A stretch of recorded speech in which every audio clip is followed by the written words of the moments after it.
employment, skilling, MSMEs, and the middle class. I'm happy to announce the Prime Minister's package of 5 schemes and initiatives to facilitate employment, skilling, and other opportunities for 4.1 crore youth over a 5-year period, with a central outlay of 2 lakh crore rupees. I will speak about them shortly, while more details may be seen in the annexure. This year, I've made a provision of 1.48 lakh rupees, 1.48 lakh crore rupees for education, employment, and skilling. Budget priorities.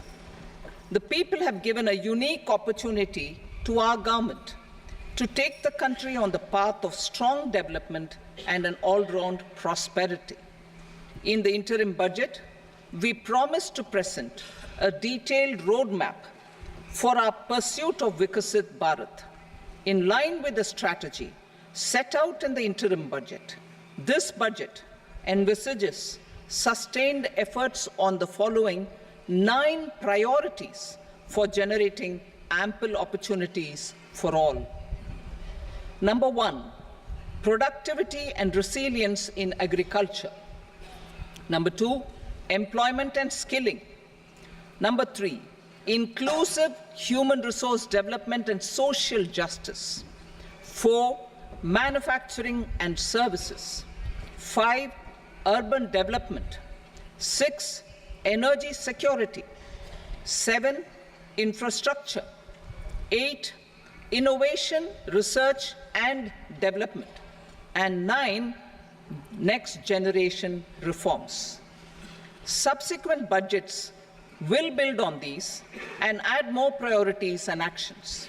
A more detailed formulation will be carried out as part of the economic policy framework, about which I will speak later in this speech.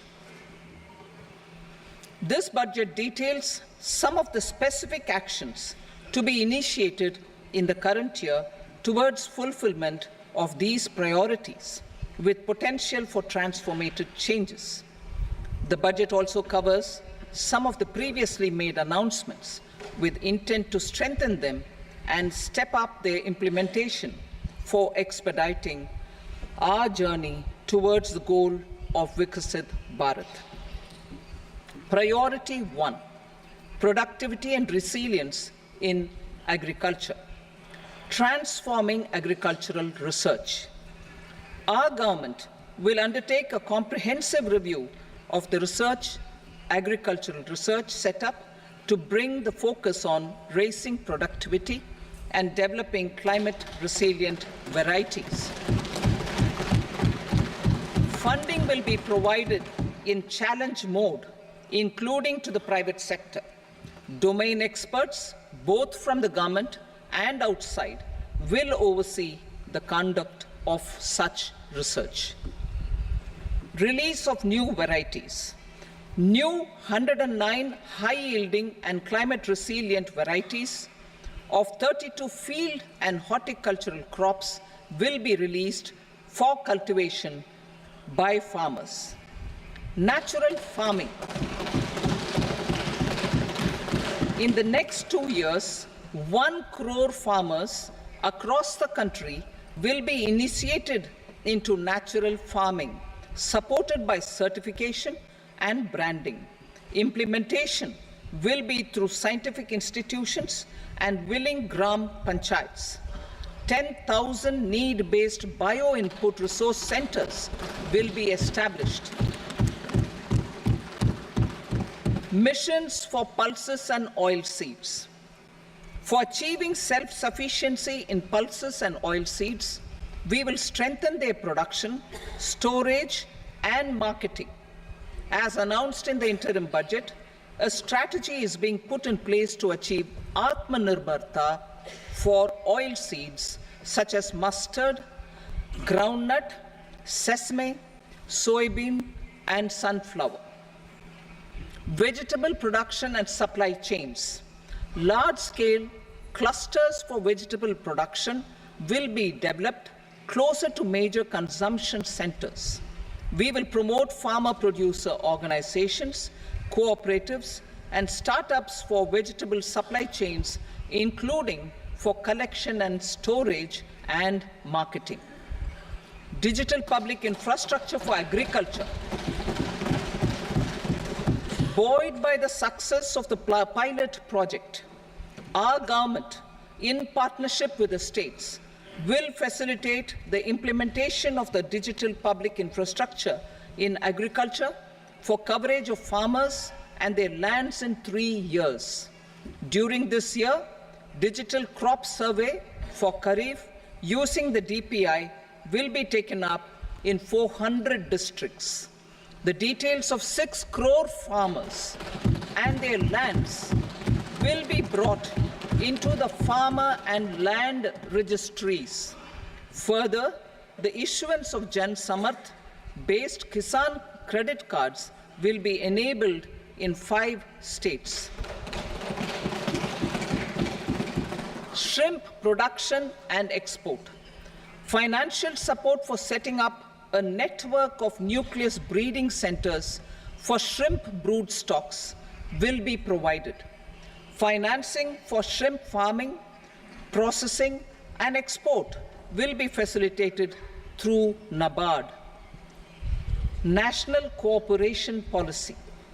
Our government will bring out a national cooperation policy for systematic, orderly, and all-round development of the cooperative sector, fast-tracking growth of rural economy and generation of employment opportunities on a large scale will be the policy goal. This year, I have made a provision of 1.52 lakh crore rupees for agriculture and allied sectors.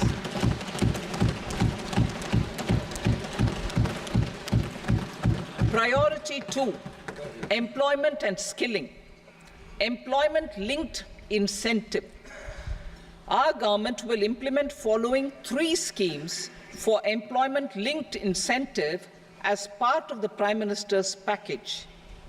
These will be based on enrollment in the EPFO and focus on recognition of first-time employees and support to employees and employers.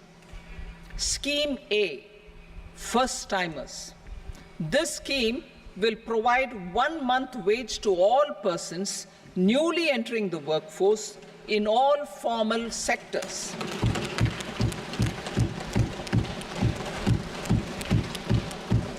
Direct benefit transfer of 1 month's salary in 3 installments to first-time employees as registered in the EPFO will be up to 15,000 rupees. The eligibility limit will be a salary of 1 lakh per month. The scheme is expected to benefit 210 lakh youths.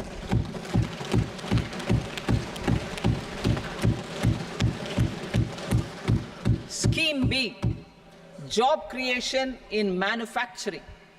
This scheme will incentivize additional employment in the manufacturing sector linked to the employment of first-time employees.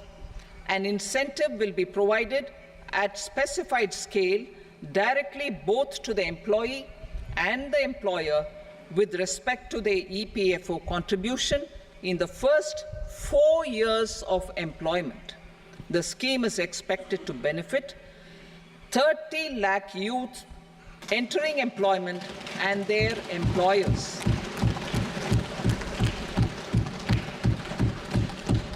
Scheme C, support to employers. This employer-focused scheme will cover additional employment in all sectors. All additional employment within a salary of 1 lakh rupee per month will be counted. The government will reimburse to employers up to 3,000 rupees per month for 2 years towards the EPFO contribution for each additional employee. The scheme is expected to incentivize additional employment of 50 lakh persons.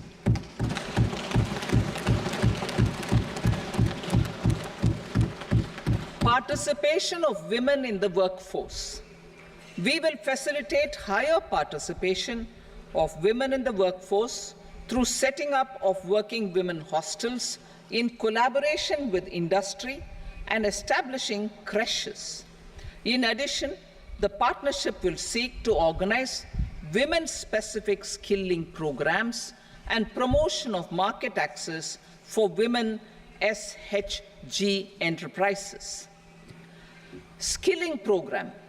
I'm happy to announce a new centrally sponsored scheme as the fourth scheme under the Prime Minister's package for skilling in collaboration with state governments and industry. 20 lakh youth will be skilled over a 5-year period.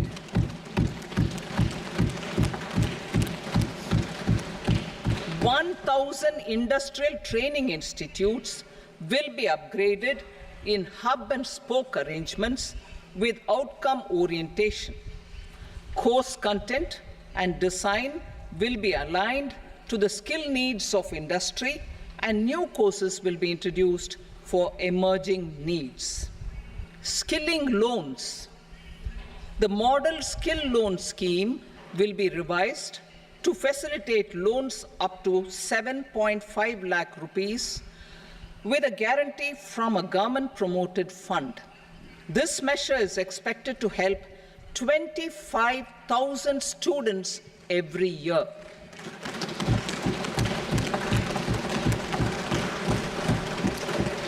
Education loans.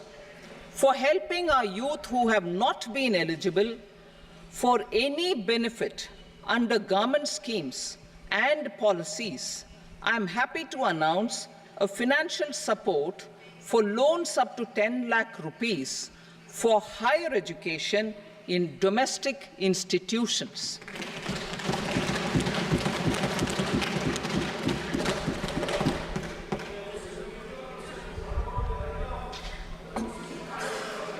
E-vouchers for this purpose. E-vouchers for this purpose will be given directly to 1 lakh students every year for annual interest subvention of 3% of the loan amount. Priority 3, inclusive human resource development and social justice. Saturation approach. Our government is committed to all-round, all-pervasive and all-inclusive development of people, particularly farmers, youth, women, and the poor.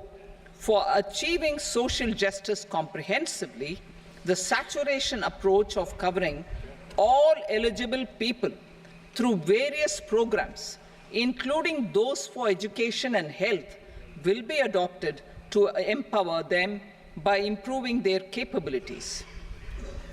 Implementation of schemes meant for supporting economic activities by craftsmen, artisans, self-help groups, scheduled caste, scheduled tribe, and women entrepreneurs and street vendors such as the PM Vishwakarma, PM Swanidhi, National Livelihood Missions, and Stand Up India will be stepped up.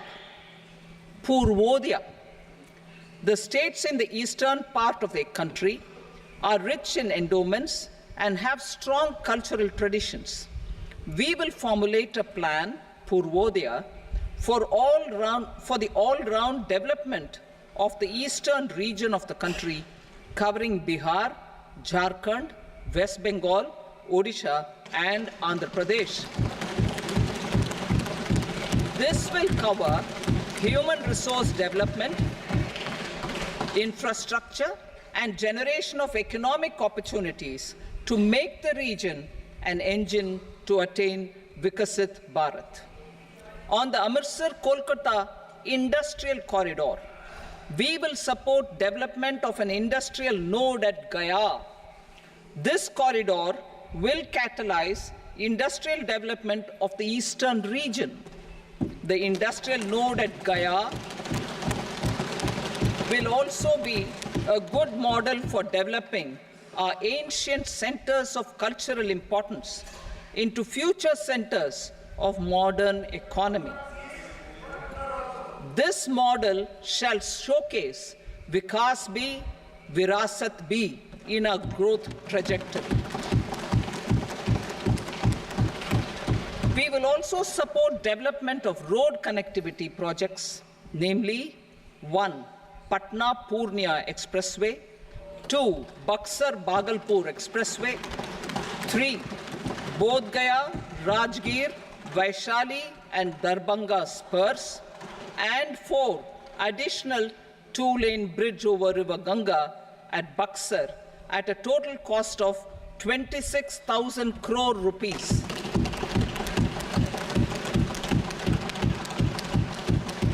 Power projects, including setting up of a new 2,400 megawatt power plant at Pir Painti, will be taken up at a cost of 21,400 crore rupees.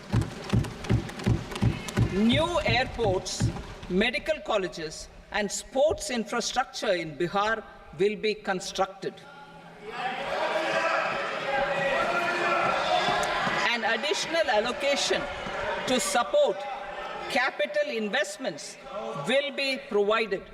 The requests of Bihar government for external assistance from multilateral development banks will be expedited.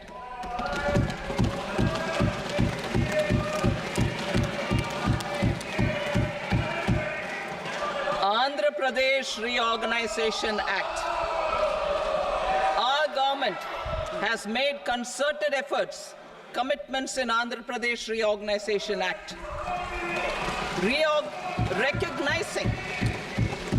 recognizing the state's need for the capital, recognizing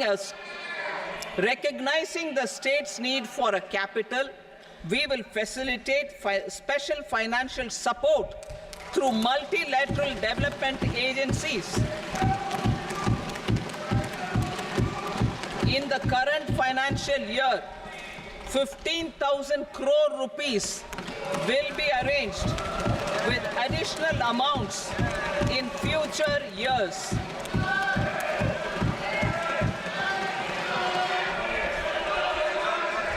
Our government is fully committed to financing and early completion of the Polavaram irrigation project, which is the lifeline for Andhra Pradesh and its farmers. This will facilitate our country's food security as well. Under the Andhra Pradesh Reorganization Act, for promoting industrial development, funds will be provided for essential infrastructure such as water, power, railways, and roads in Kopparthi node on the Visakhapatnam-Chennai industrial corridor and Varavakal node on the Hyderabad-Bangalore industrial corridor. An additional allocation will be provided this year towards capital investment for economic growth. Grants for backward regions of Rayalaseema, Prakasham, North Coastal Andhra, as stated in the Act, will be provided. PM Awas Yojana. 3 crore additional houses under the PM Awas Yojana in rural and urban areas in the country will have been announced, for which the necessary allocations are being made. Women-led development. For promoting women-led development, the budget carries an allocation of more than 3 lakh crore for schemes benefiting women and girls. This signals our government's commitment for enhancing women's role in economic development. Pradhan Mantri Janjatiya Unnat Gram Abhiyan, for improving the socio-economic condition of tribal communities, we will launch the Pradhan Mantri Janjatiya Unnat Gram Abhiyan by adopting saturation coverage for tribal families in tribal majority villages and aspirational districts.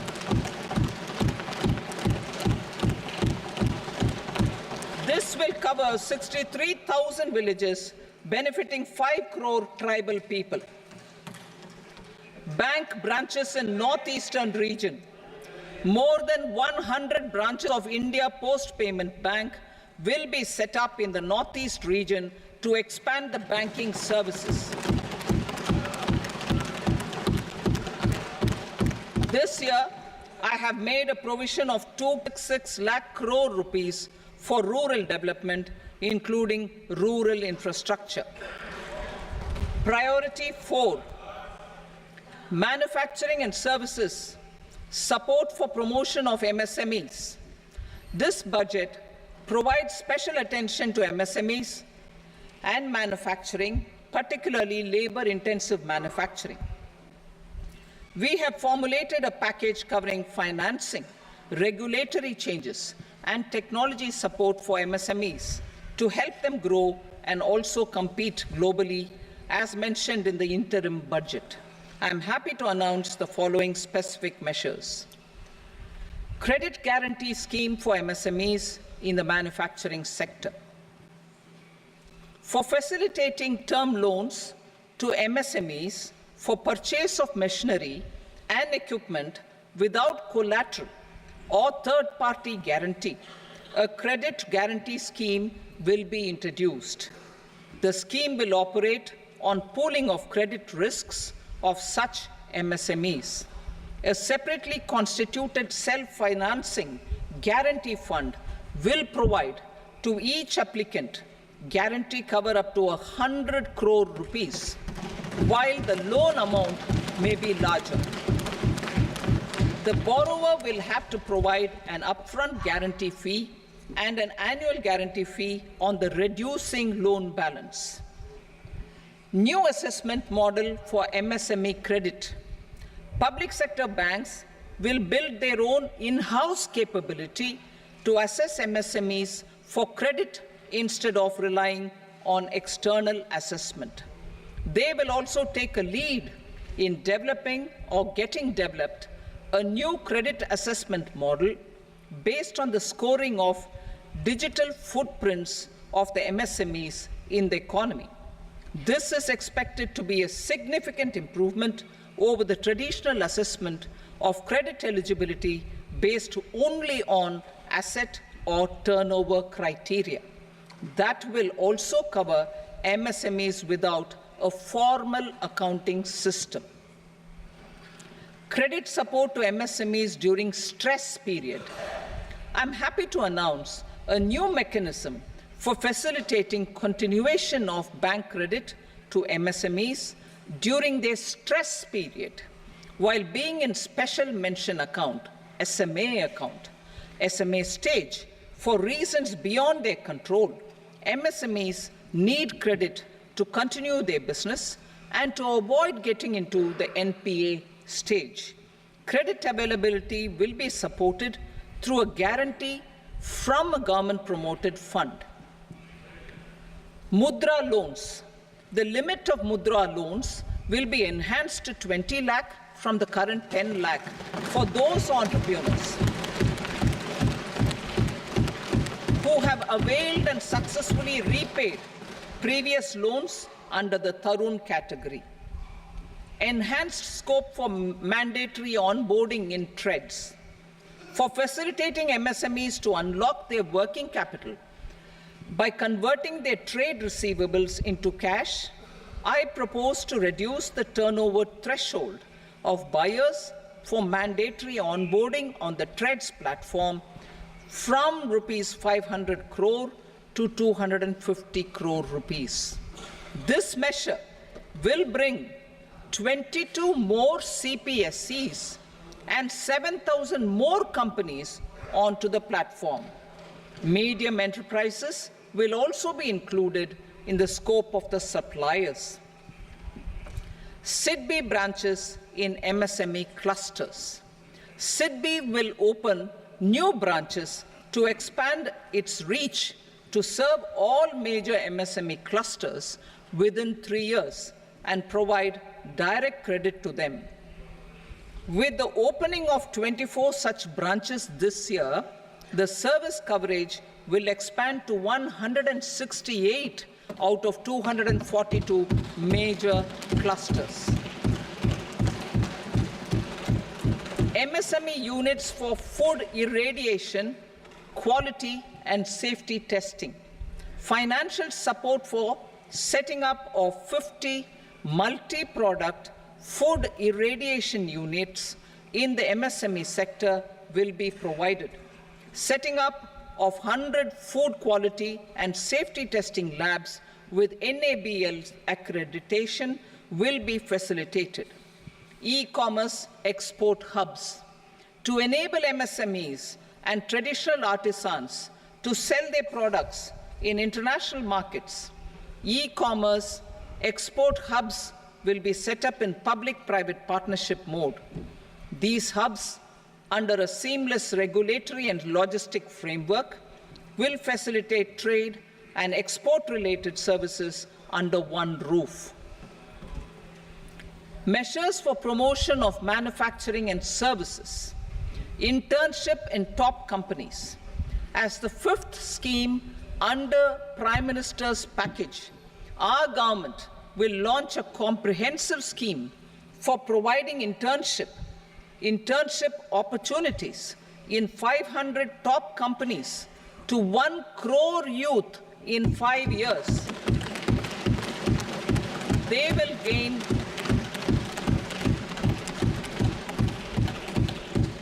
will gain exposure for 12 months to real-life business environment, varied professions, and employment opportunities.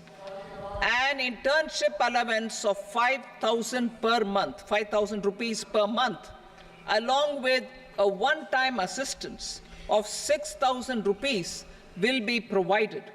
Companies will be expected to bear the training cost and 10% of their internship cost from their CSR funds. Industrial parks. Our government will facilitate development of investment-ready, plug-and-play industrial parks with complete infrastructure in or near 100 cities in partnership with the states and private sector by better using town planning schemes. 12 industrial parks under the National Industrial Corridor Development Program also will be sanctioned.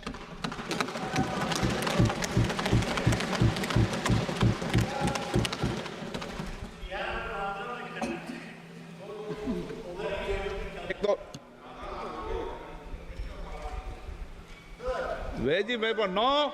Please, Petty.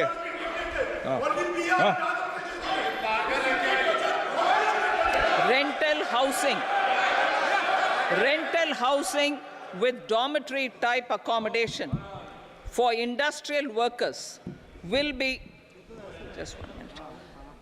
Rental housing, I repeat, rental housing with dormitory type accommodation for industrial workers will be facilitated in PPP mode with VGF support and commitment from anchor industries. Shipping industry, ownership, leasing, and flagging reforms will be implemented to improve the share of Indian shipping industry and generate more employment. Critical mineral mission.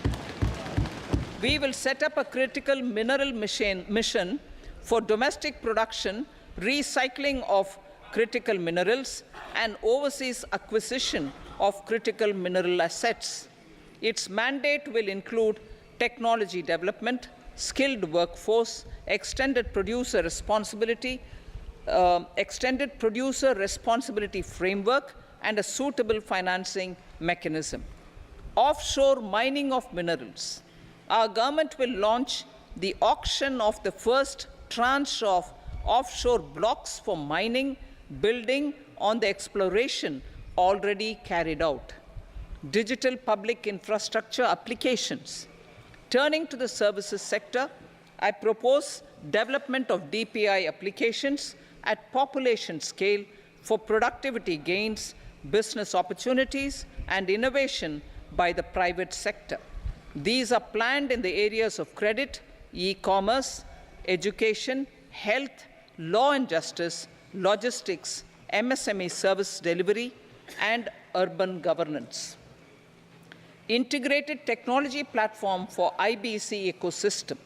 An integrated technology platform will be set up for improving the outcomes under the Insolvency Bankruptcy Code for achieving consistency, transparency, timely processing, and better oversight for all stakeholders. Voluntary closure of LLPs. The services of the Center for Processing Accelerated Corporate Exit, CPACE, will be extended for voluntary closure of LLPs to reduce the closure times. National Company Law Tribunals. The IBC has resolved more than 1,000 companies, resulting in direct recovery of 3.3 lakh crore to creditors.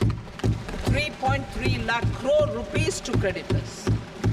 In addition, 28,000 cases involving over 10 lakh crore rupees have been disposed of even prior to admission. Appropriate changes to the IBC, reforms and strengthening of the tribunal and appellate tribunals will be initiated to speed up insolvency resolution. Additional tribunals will be established. Out of those, some will be notified to decide cases exclusively under the Companies Act. Debt recovery. Steps for reforming and strengthening debt recovery tribunals will be taken.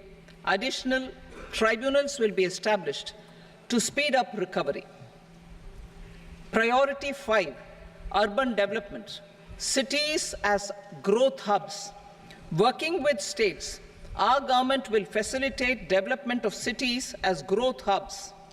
This will be achieved through economic and transit planning and orderly development of peri-urban areas utilizing town planning schemes. Creative redevelopment of cities.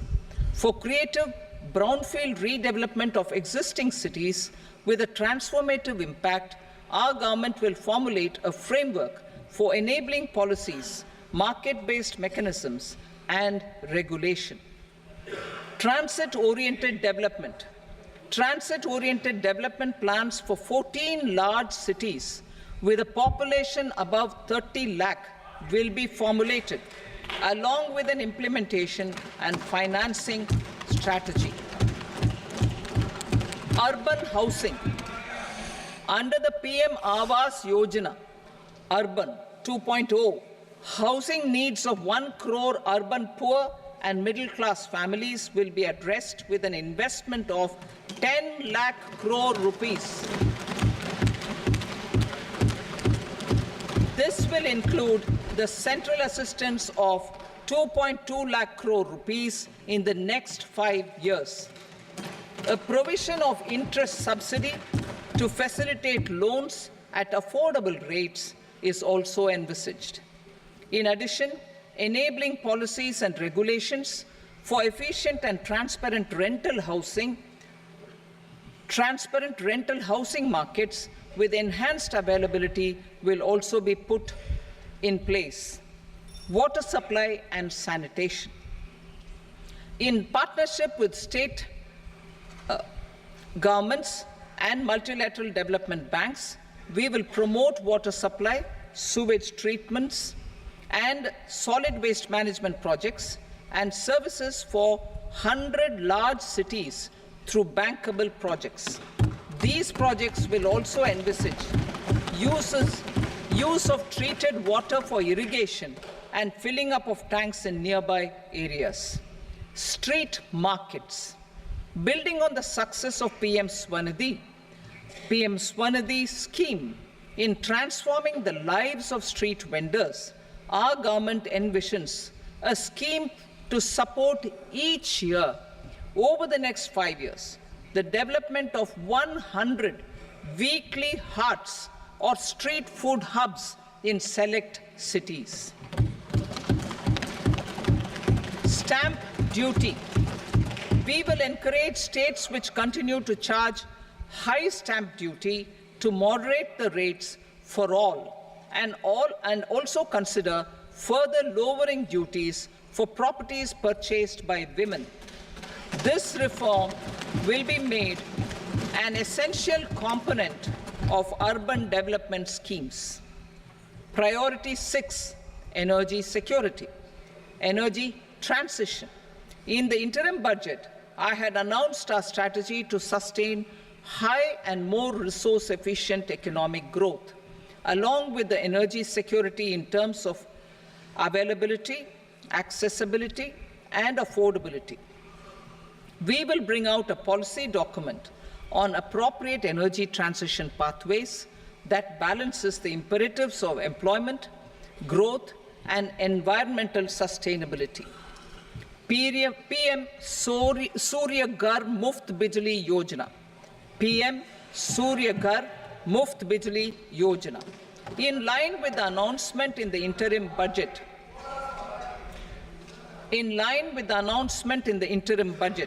PM solar plants to enable 1 crore households obtain free electricity up to 300 units every month. The scheme has generated remarkable response with more than 1.28 crore registrations and 14 lakh applications, and we will further encourage it. Pumped storage policy.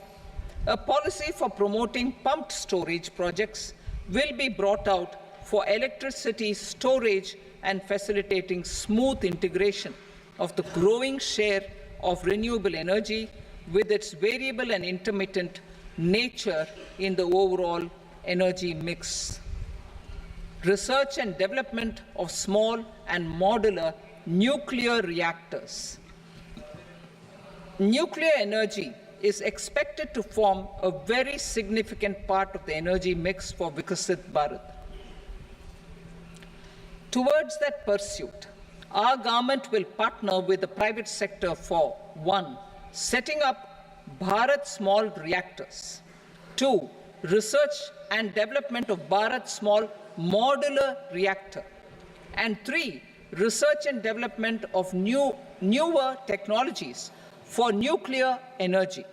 The R&D funding announced in the interim budget will be made available for this sector also. Advanced ultra supercritical thermal power plants. The development of indigenous technology for advanced ultra supercritical thermal power plants with much higher efficiency has been completed. A joint venture between NTPC and BHEL will set up a full-scale 800 megawatt commercial plant using AUSC technology. The government will provide the required fiscal support. Moving forward, development of indigenous capacity for the production of high-grade steel and other advanced metallurgy materials for these plants will result in strong spin-off benefits for the economy. Roadmap for hard-to-abate industries.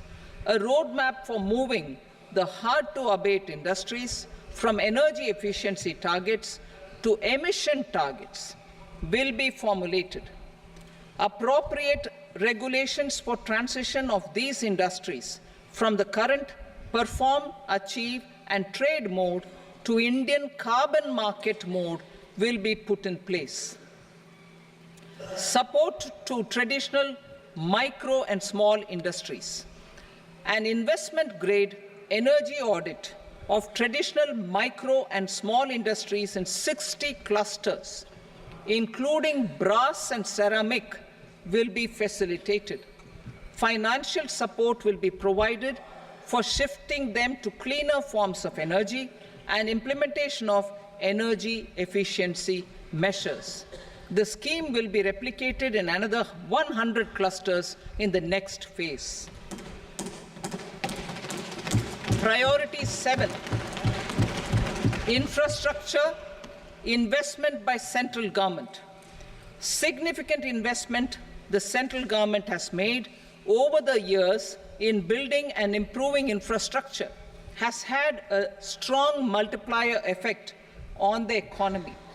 We will endeavour to maintain strong fiscal support for infrastructure over the next 5 years, in conjunction with imperatives of other priorities and fiscal consolidation. This year, I have provided 11,11,111 crore rupees for capital expenditure. This would be 3.4% of our GDP. Infrastructure investment by state governments. We will encourage states to provide support of similar scale for infrastructure, subject to their development priorities. A provision of 1.5 lakh crore rupees for long-term interest-free loans have been made this year, also to support the states in their resource allocation. Private investment in infrastructure. Investment in infrastructure by private sector will be promoted through viability gap funding and enabling policies and regulations. A market-based financing framework will be brought out. Pradhan Mantri Gram Sadak Yojana. Phase 4 of the PMGSY will be launched to provide all-weather connectivity to 25,000 rural habitations, which have become eligible in view of their population increase. Irrigation and flood mitigation. Bihar has frequently suffered from floods, many of them originating outside the country. Plans to build flood control structures in Nepal are yet to progress. Our government, through the Accelerated Irrigation Benefit Program and other sources, will provide financial support for projects with estimated cost of 11,500 crore rupees, Michi Intra-State Link, and 20 other ongoing and new schemes, including barrages, river pollution abatement, and irrigation projects. In addition, survey and investigation of Kosi-related flood mitigation and irrigation projects will be undertaken.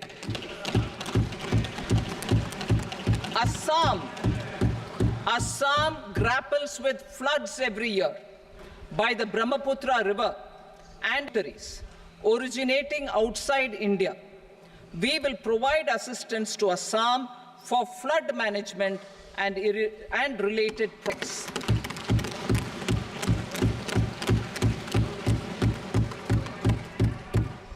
Himachal Pradesh suffered extensive losses due to floods last year. Our government will provide assistance to the state for reconstruction and rehabilitation through multilateral development assistance.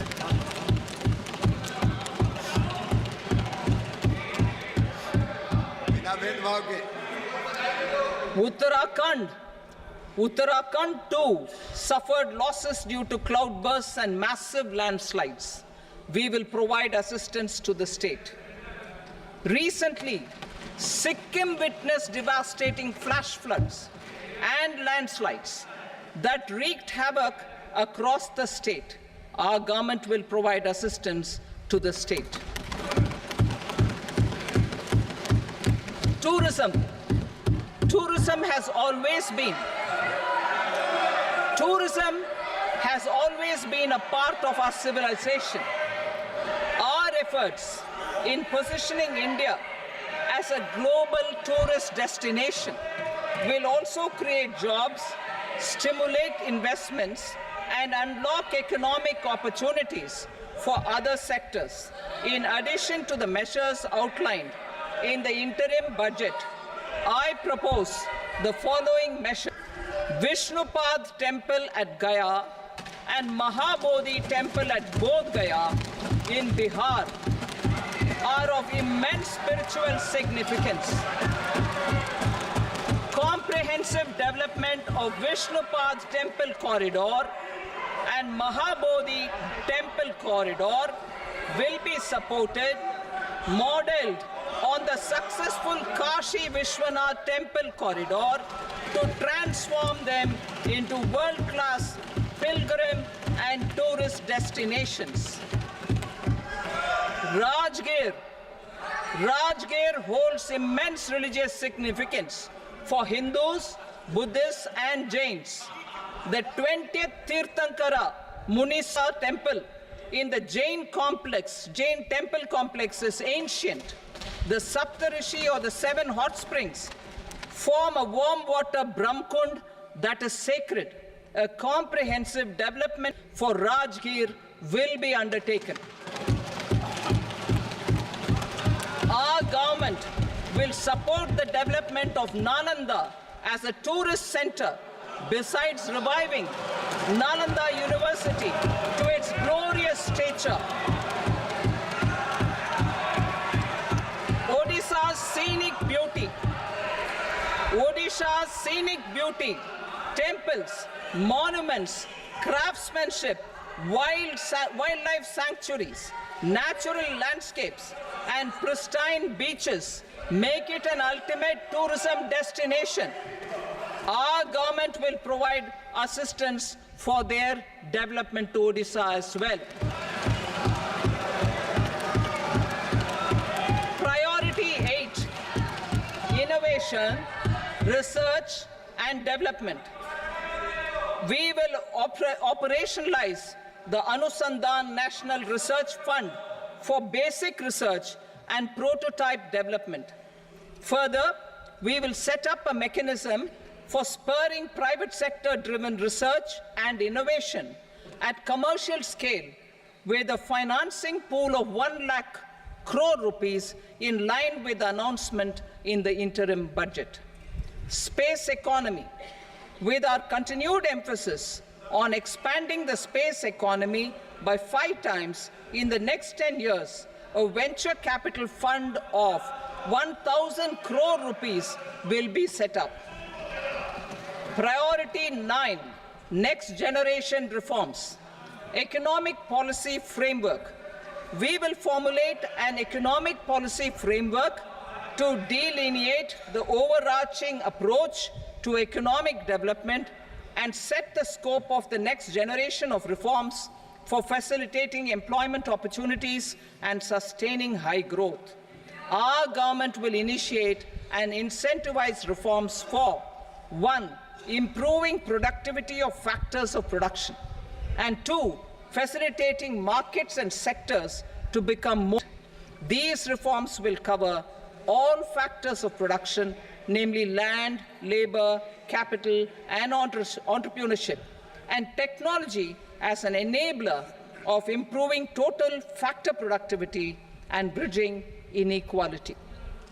Effective implementation of several of these reforms requires collaboration between the center and the states and building consensus as development of the country lies in development of the states. For promoting competitive federalism and incentivizing states for faster implementation of reforms, I propose to earmark a significant part of the 50-year interest-free loan.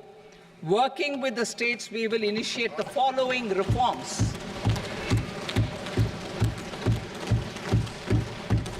Land-related reforms and actions, both in the rural and urban areas, will cover land administration, will cover 1. Land administration, planning and management, and 2. Urban planning usage and building bylaws.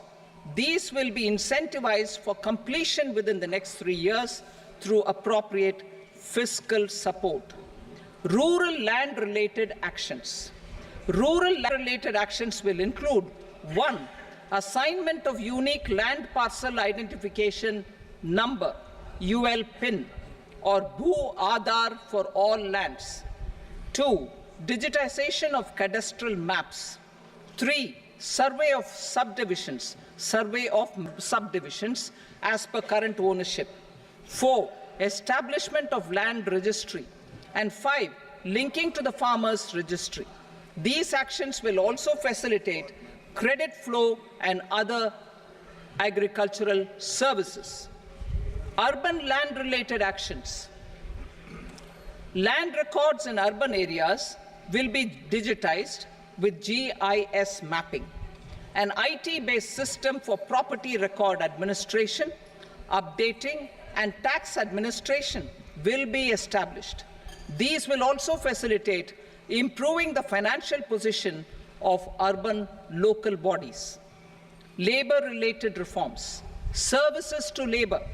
Our government will facilitate the provision of a wide array of services to labor, including those for employment and skilling. A comprehensive integration of e-Shram portal with other portals will facilitate such one-stop solution. Open architecture databases for the rapidly changing labor market, skill requirements, and available job roles, and a mechanism to connect job aspirants with potential employers and skill providers will be covered in these services. Shram Suvidha and Samadhan portal. Shram Suvidha and Samadhan portal will be revamped to enhance ease of compliance for industry and trade. Capital and entrepreneurship related reforms, financial sector vision and strategy. For meeting financing needs of the economy, our government will bring out a financial sector vision and strategy document to prepare the sector in terms of size, capacity, and skills. This will set the agenda for the next 5 years and guide the work of the government, regulators, financial institutions, and market participants. Taxonomy for climate finance. We will develop taxonomy for climate finance for enhancing the availability of capital for climate adaptation and mitigation. This will support achievement of the country's climate commitments and green transition. Variable capital company structure. We will seek the required legislative approval for providing an efficient and flexible mode for financing leasing of aircrafts and ships and pooled funds of private equity through a variable company structure. Foreign direct investments and overseas investment. The rules and regulations for foreign direct investment and overseas investments will be simplified to 1. Facilitate foreign direct investments, 2. Nudge prioritization, and 3. Promote opportunities for using Indian rupee as a currency for overseas investment. NPS Vatsalya. NPS Vatsalya, a plan for contribution by parents and guardians for minors, will be started. On attaining the age of majority, the plan can be converted seamlessly into a normal NPS account. Use of technology. We have successfully used technology for improving productivity and bridging inequality in our economy during the past 10 years. Public investment in digital infrastructure and innovations by the private sector have helped in improving access of all citizens, particularly the common people, to market resources, education, health, and services. We will step up adoption of technology towards digitalization of the economy. Ease of doing business. For enhancing ease of doing business, we are already working on the Jan Vishwas Bill 2.0. Further will be incentivized for implementation of the business reforms, action plans, and digitalization. Data and statistics for improving data governance, collection, processing and management of data and statistics, different sectoral databases, including those established under the Digital India Mission, will be utilized with active use of technology tools. New pension scheme. The committee to review the NPS has made considerable progress in its work. I am happy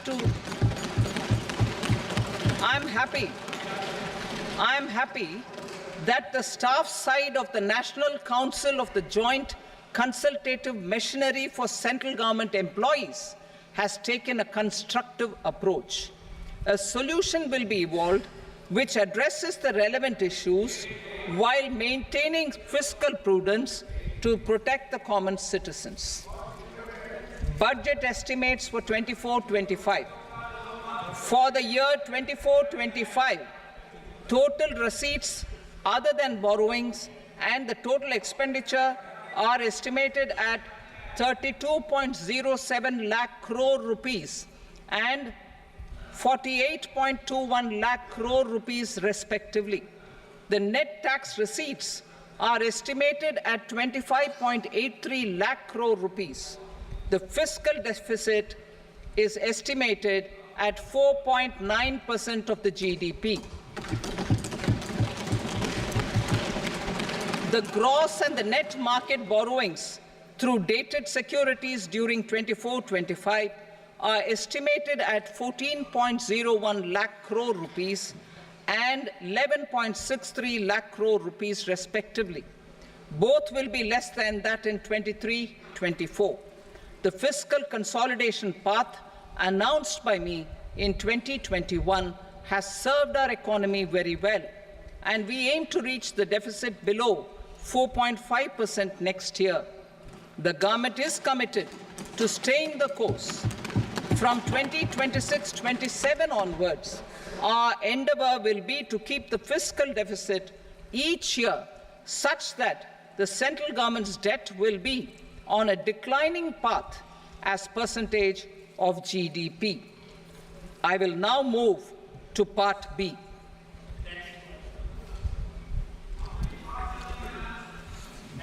Indirect taxes. Sir, I start with GST. It has decreased tax incidence on the common man, reduced compliance burden and logistics cost for trade and industry, and enhanced revenues of the central and the state governments. It is a success of vast proportions. To multiply the benefits of GST, we will strive to further simplify and rationalize the tax structure and endeavor to expand it to the remaining sectors. My proposals for customs duties intend to support domestic manufacturing, deepen local value addition, promote export competitiveness, and simplify taxation while keeping the interest of the general public and consumers surmount. In Budget 22-23, we reduced the number of customs duty rates. I propose to undertake a comprehensive review of the rate structure over the next 6 months to rationalize and simplify it for ease of trade, removal of duty inversion, and reduction of disputes. I shall now take up sector-specific customs duty proposals. Medicine and medical equipments. To provide relief to cancer patients, I propose to fully exempt 3 more medicines from customs duties.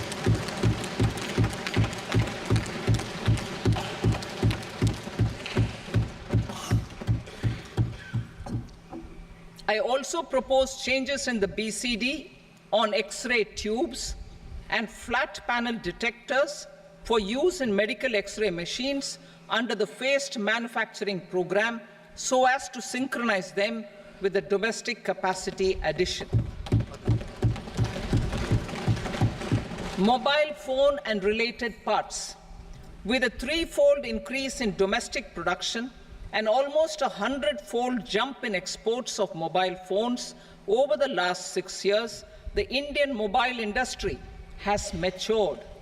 In the interest of consumers, I now propose to reduce the BCD on mobile phone, mobile PCBA, and mobile charger to 15%. Critical minerals. Minerals such as lithium, copper, cobalt, and rare earth elements are critical for sectors like nuclear energy, renewable energy, space, defense, telecommunications, and high-tech electronics. I propose to fully exempt customs duties on 25 critical minerals and reduce BCD on 2 of them.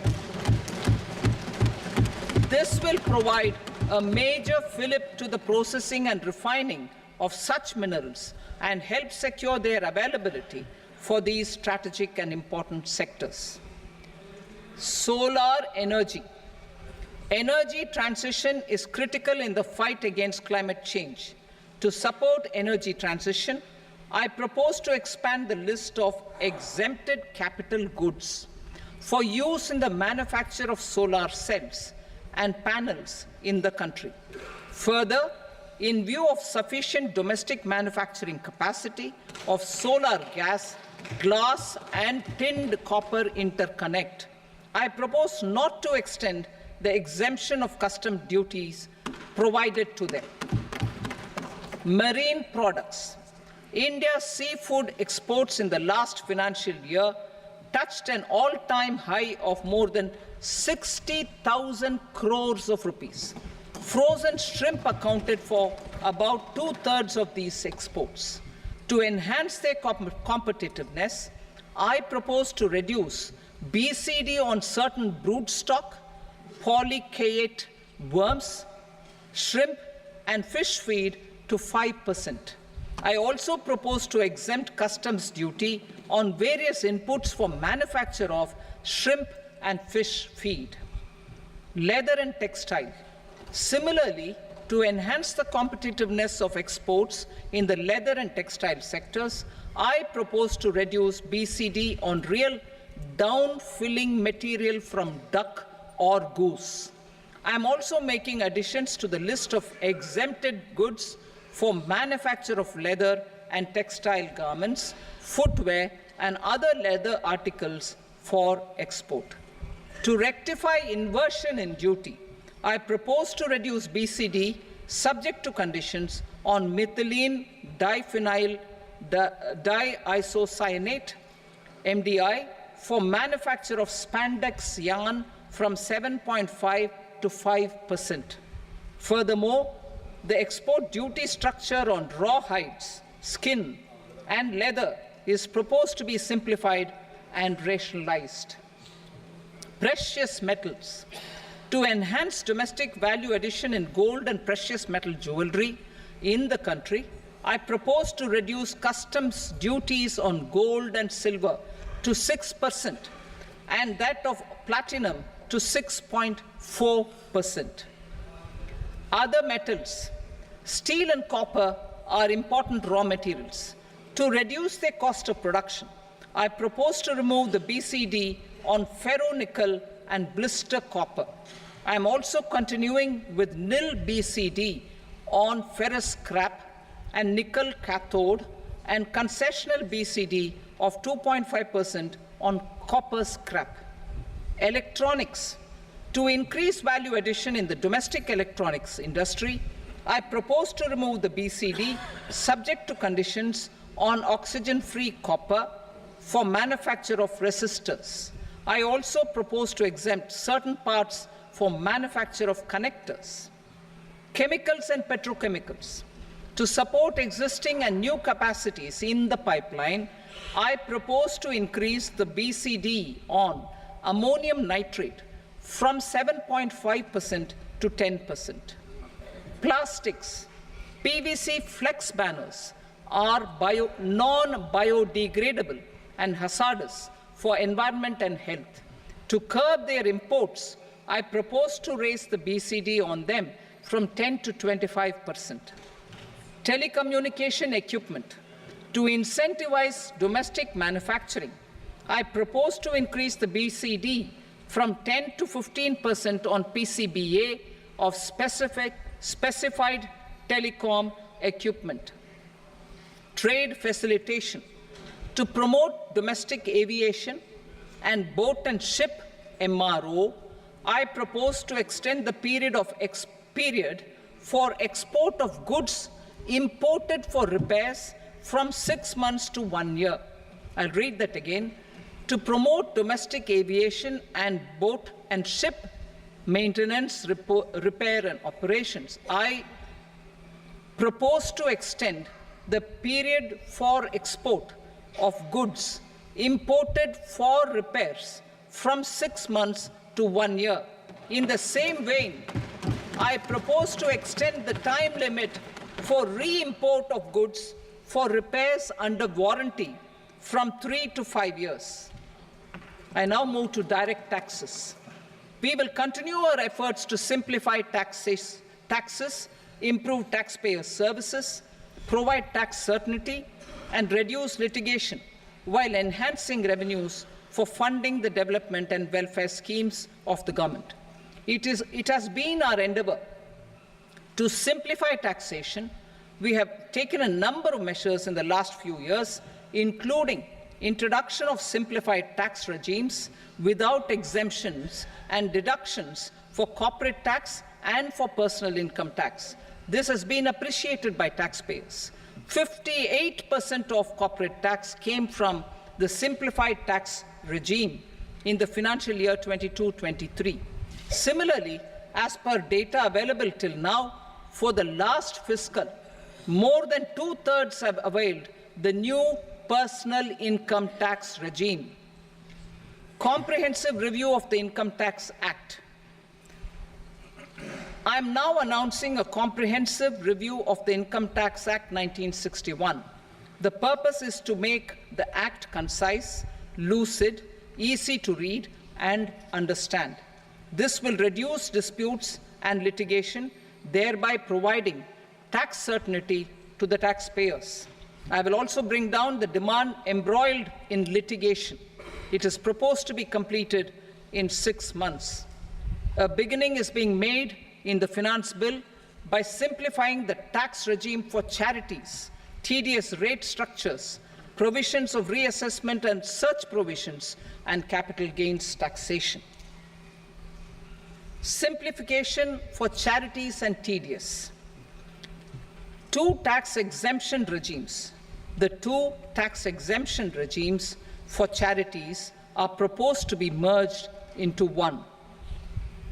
The 5% tedious rate on many payments is being merged into the 2% tedious rate, and the 20% tedious rate on repurchase of units by mutual funds or UTI is being withdrawn.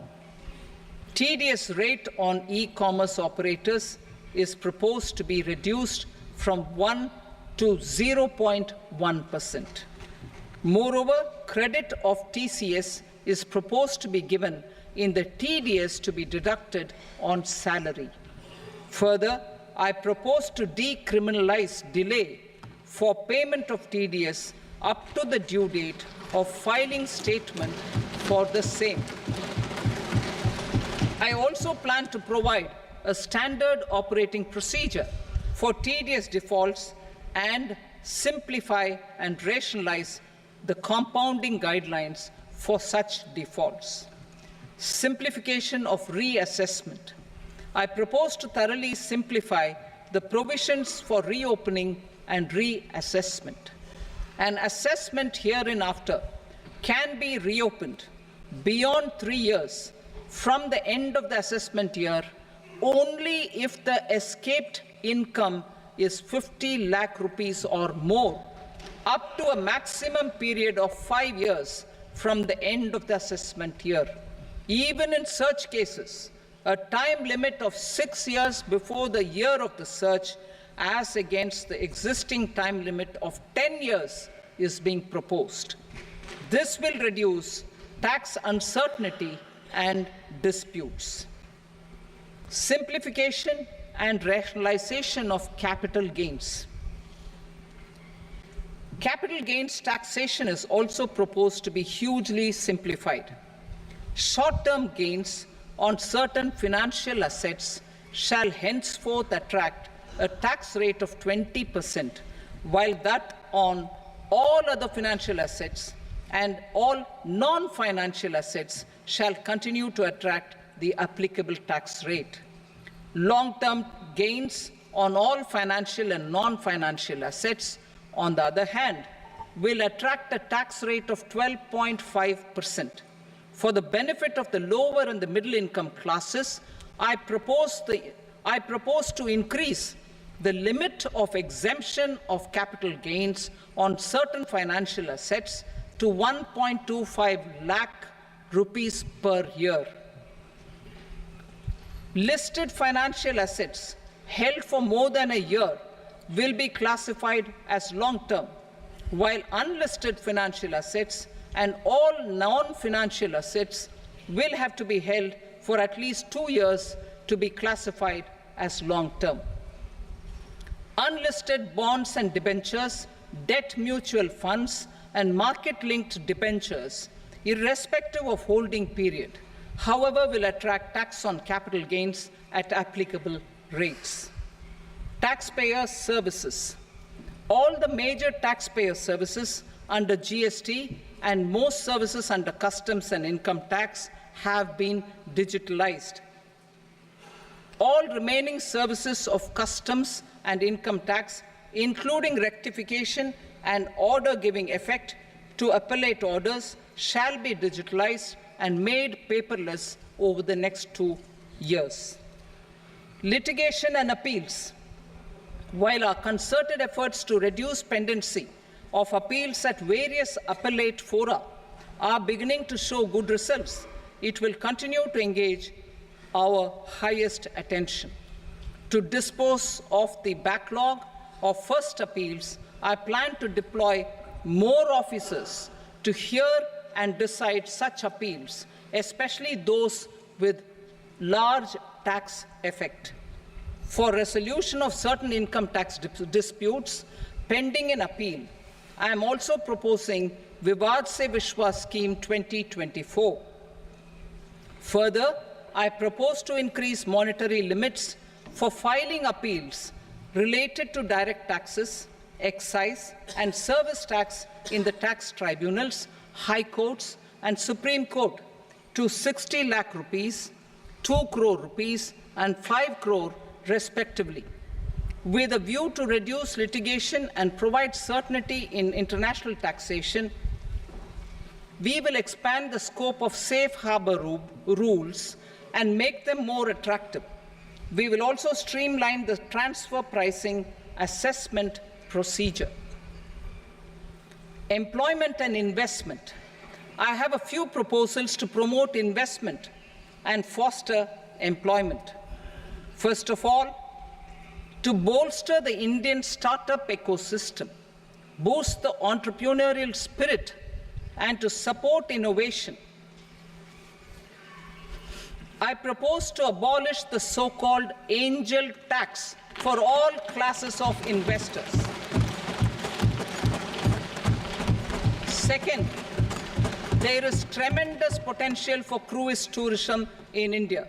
To give a fillip to this employment-generating industry, I am proposing a simpler tax regime for foreign shipping companies operating domestic cruises in the country. Third, India is a world leader in the diamond cutting and polishing industry, which employs a large number of skilled workers. To further promote the development of this sector, we would provide for safe harbor rates for foreign mining companies selling raw diamonds in the country. Fourth, to attract foreign capital for our development needs, I propose to reduce the corporate tax rate on foreign companies from 40 to 35%. Deepening the tax base. I have a couple of proposals for deepening the tax base. First, security transaction tax on futures and options of securities is proposed to be increased to 0.02% and 0.1% respectively. Second, for reasons of equity, I propose to tax income received on buyback of shares in the hands of recipients. Other proposals: to improve social security benefits, deduction of expenditure by employers towards NPS is proposed to be increased from 10 to 14% of the employee's salary. Similarly, deduction of this expenditure up to 14% of salary from the income of employees in private sector, public sector banks and undertakings opting for the new tax regime is proposed to be provided. Indian professionals working in multinationals get ESOPs and invest in social security schemes and other movable assets abroad. Non-reporting of such small foreign assets has penal consequences under the Black Money Act. Such non-reporting of movable assets up to 20 lakh rupees is proposed to be depenalized. Other major proposals in the finance bill relate to withdrawal of equalization levy of 2%, expansion of tax benefits to certain funds and entities in IFSCs, and immunity from penalty and prosecution to Benamidar on full and true disclosure so as to improve conviction under the Benami Transaction Prohibition Act 1988. Personal income tax. Coming to personal income tax rates, I have two announcements to make for those opting for the new tax regime. First, the standard deduction for salaried employees is proposed to be increased from 50,000 to 75,000 rupees.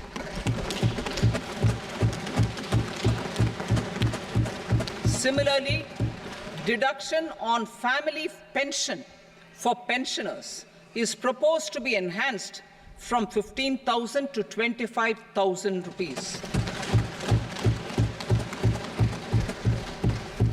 This will provide relief to about 4 crore salaried individuals and pensioners.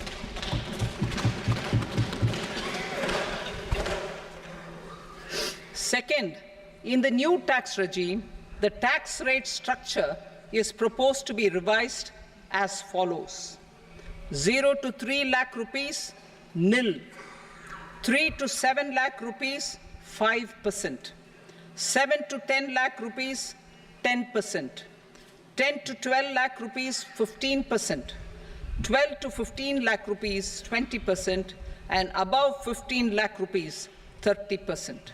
As a result of these changes, a salaried employee in the new tax regime stands to save up to 17,500 rupees in income tax.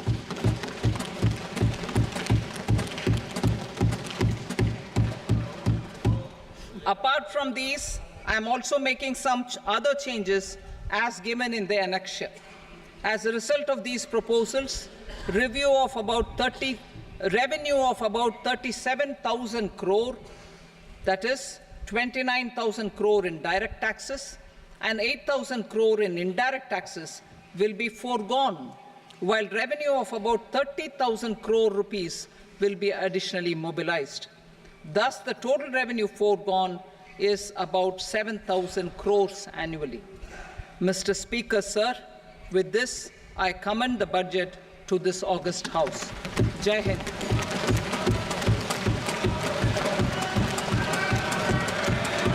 Item number 2. Item number 2.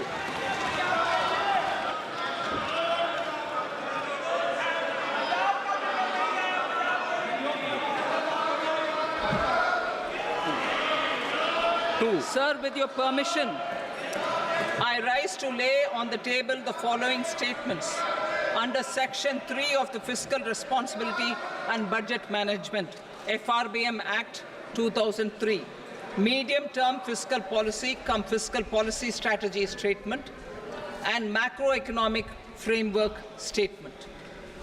Item number 3. Sir, with your permission, I rise to move for leave to introduce the Finance Number 2 Bill 2024. प्रश्न ये कि विधेयक को पुनर्स्थापित करने की अनुमति प्रदान की जाए। जो सदस्य इसके पक्ष में हाँ कहें, जो सदस्य विरोध में ना कहें। मेरे विचार में निर्णय हाँ वालों के पक्ष में अनुमति प्रदान की जाती है। माननीय मंत्री जी, अब विधेयक पुनर्स्थापित करें। Sir, I introduce the bill. Item number 4. The Union Territory of Jammu and Kashmir budget. Sir, I rise to present a statement, Hindi and English versions, of the estimated receipts and expenditure of the Union Territory of Jammu Kashmir for the year 24-25. सभा की कार्रवाई कल बुधवार दिनांक 24 जुलाई 2024 को प्राप्त 11 बजे तक के लिए स्थगित की जाती है।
नमस्कार, एक बार फिर से स्वागत है आप सभी का संसद टीवी पर। आप लगातार देख रहे हैं बजट से जुड़ी खास कवरेज और वित्त मंत्री निर्मला सीतारमण ने आज वित्त वर्ष 2024-25 का पूर्ण बजट लोकसभा में पेश कर दिया है और ये वित्त मंत्री निर्मला सीतारमण का 7वां और मोदी सरकार के तीसरे कार्यकाल का पहला बजट आज हम सबके सामने आ गया है। जी हाँ, जैसा कि हम कह रहे थे कि ये बजट विकसित भारत का बजट होगा। मोदी सरकार के इस बजट में वित्त मंत्री निर्मला सीतारमण ने कई बड़े ऐलान किए हैं। उन्होंने बजट में युवाओं के कौशल विकास, शिक्षा, कृषि और रोजगार सृजन जैसे क्षेत्रों पर विशेष ध्यान दिया है। वित्त मंत्री ने देश के पूर्वी राज्यों को देश की आर्थिक वृद्धि का इंजन बनाने के लिए विशेष योजनाओं का भी ऐलान किया और लोकसभा पहुंची वित्त मंत्री ने 11 बजे अपने बजट भाषण की शुरुआत की। क्या बड़ी बातें रही हैं, लगातार हम इसका विश्लेषण करेंगे और जो मुख्य बातें हैं उसमें 2 लाख करोड़ रुपए के प्रावधान के साथ युवाओं पर अच्छा खासा फोकस है। उनके लिए 5 स्कीम है जिनका जिक्र किया गया है और इससे 5 करोड़ से ज्यादा युवाओं को सीधा फायदा होगा और जो रोजगार सृजन है उसको प्रोत्साहन देने के लिए भी 3 स्कीम की घोषणा की गई है। जी हाँ, और कृषि से जुड़ी हुई भी बड़ी बातें की गई हैं बजट में।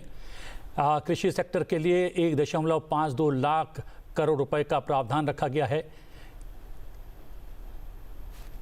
एनर्जी सिक्योरिटी पर सरकार का फोकस रहा है। रोजगार बढ़ाने पर सरकार ने फोकस किया है और रोजगार बढ़ाने के लिए तमाम नई और बड़ी घोषणाएं की गई हैं।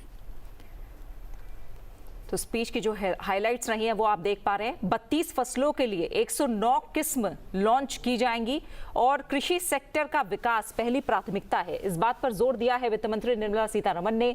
युवाओं पर फोकस है, 2 लाख करोड़ रुपए का प्रावधान इसके लिए किया गया है। खास तौर से रोजगार और स्किल डेवलपमेंट पर फोकस किया गया है और शुरुआत में ही स्किलिंग को लेकर, रोजगार को लेकर, युवाओं को लेकर बजट भाषण की शुरुआत हुई थी। गरीबों पर इसका फोकस है, ग्रामीण इलाकों पर बजट को फोकस किया गया है और पहली बार जो नौकरी वाले व्यक्ति होंगे, जो युवा होंगे, उन्हें अतिरिक्त पीएफ मिलेगा और 5 साल में 4 करोड़ युवाओं को रोजगार देने का लक्ष्य रखा गया है। शिक्षा की बात करें तो रोजगार और कौशल के लिए 1.48 लाख करोड़ रुपए का प्रावधान रखा गया है। बिहार में 3 एक्सप्रेसवे बनाने के लिए फंड जारी किया जाएगा। पटना पूर्णिया एक्सप्रेसवे तैयार किया जाएगा।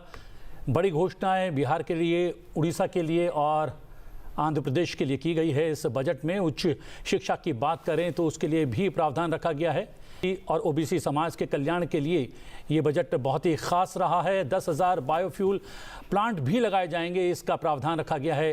रोजगार और स्किल के लिए 3 नई योजनाएं सामने लाई गई हैं। पहली, नौकरी के लिए 1 महीने का भत्ता मिलेगा। ये पहली बार हो रहा है भारत में कि किसी नौकरी के लिए पहली बार नौकरी करने पर भत्ता भी दिया जाएगा।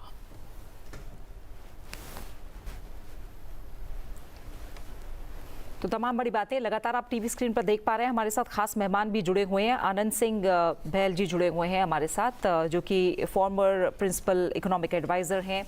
आपका बहुत बहुत जी। बजट पर पहला रिएक्शन आपका क्या कहेंगे? ये बजट मोदी सरकार 3.0 का पहला बजट है एंड जैसा कि हमें अनएक्सपेक्टेड लाइंस था, ये बहुत ही महत्वपूर्ण बजट है। जो उन्होंने इंटरिम बजट में ब्रॉड दायरा रखा था उसको कंसोलिडेट किया है एंड जो देश के सामने बड़ी बड़ी मुद्दे हैं, सबसे important employment, agriculture, MSME sector along expected lines, उस पर सरकार ने काफ़ी जोर दिया है एंड इट इज़ इस पे भारत की इकॉनमी पे इसका बहुत ही अच्छा असर पड़ेगा और जो हमारी इकॉनमी पूरे देश विदेश में इतना अच्छा काम कर रही है, इतना रेजिलियंस कर रही है, उन सब चीज़ों को देखते हुए ये भारत सरकार ने बहुत ही अच्छा बोल्ड बजट पेश किया है एंड इससे हमारे जीडीपी ग्रोथ पे, हमारे इंक्लूसिव ग्रोथ पे बहुत ही अच्छा असर पड़ेगा। खाली रोजगारी नहीं, हम देख रहे हैं कि युवाओं की शिक्षा, उच्च शिक्षा पर भी खासा जोर दिया गया है। अगर बात करें तो बजट में युवाओं के लिए 2 लाख करोड़ का प्रावधान रखा गया है, जिसमें शिक्षा, रोजगार, कौशल विकास के लिए 1.48 लाख करोड़ का प्रावधान रखा गया है। हाँ, कौशल विकास तो बहुत ही इम्पोर्टेंट मुद्दा है अब हमारे देश के लिए। हमें सब मालूम है कि भारत में लेबर सप्लाई इतनी ज़्यादा है बट कई बार वो कौशल हमें नहीं मिलता है। सो इतने लोग, इतने युवा होते हुए भी, इतने काम करने वाले होते हुए भी अक्सर हमारे फैक्ट्री वाले कंप्लेन करते हैं कि हमें वो कौशल नहीं मिल रहा है।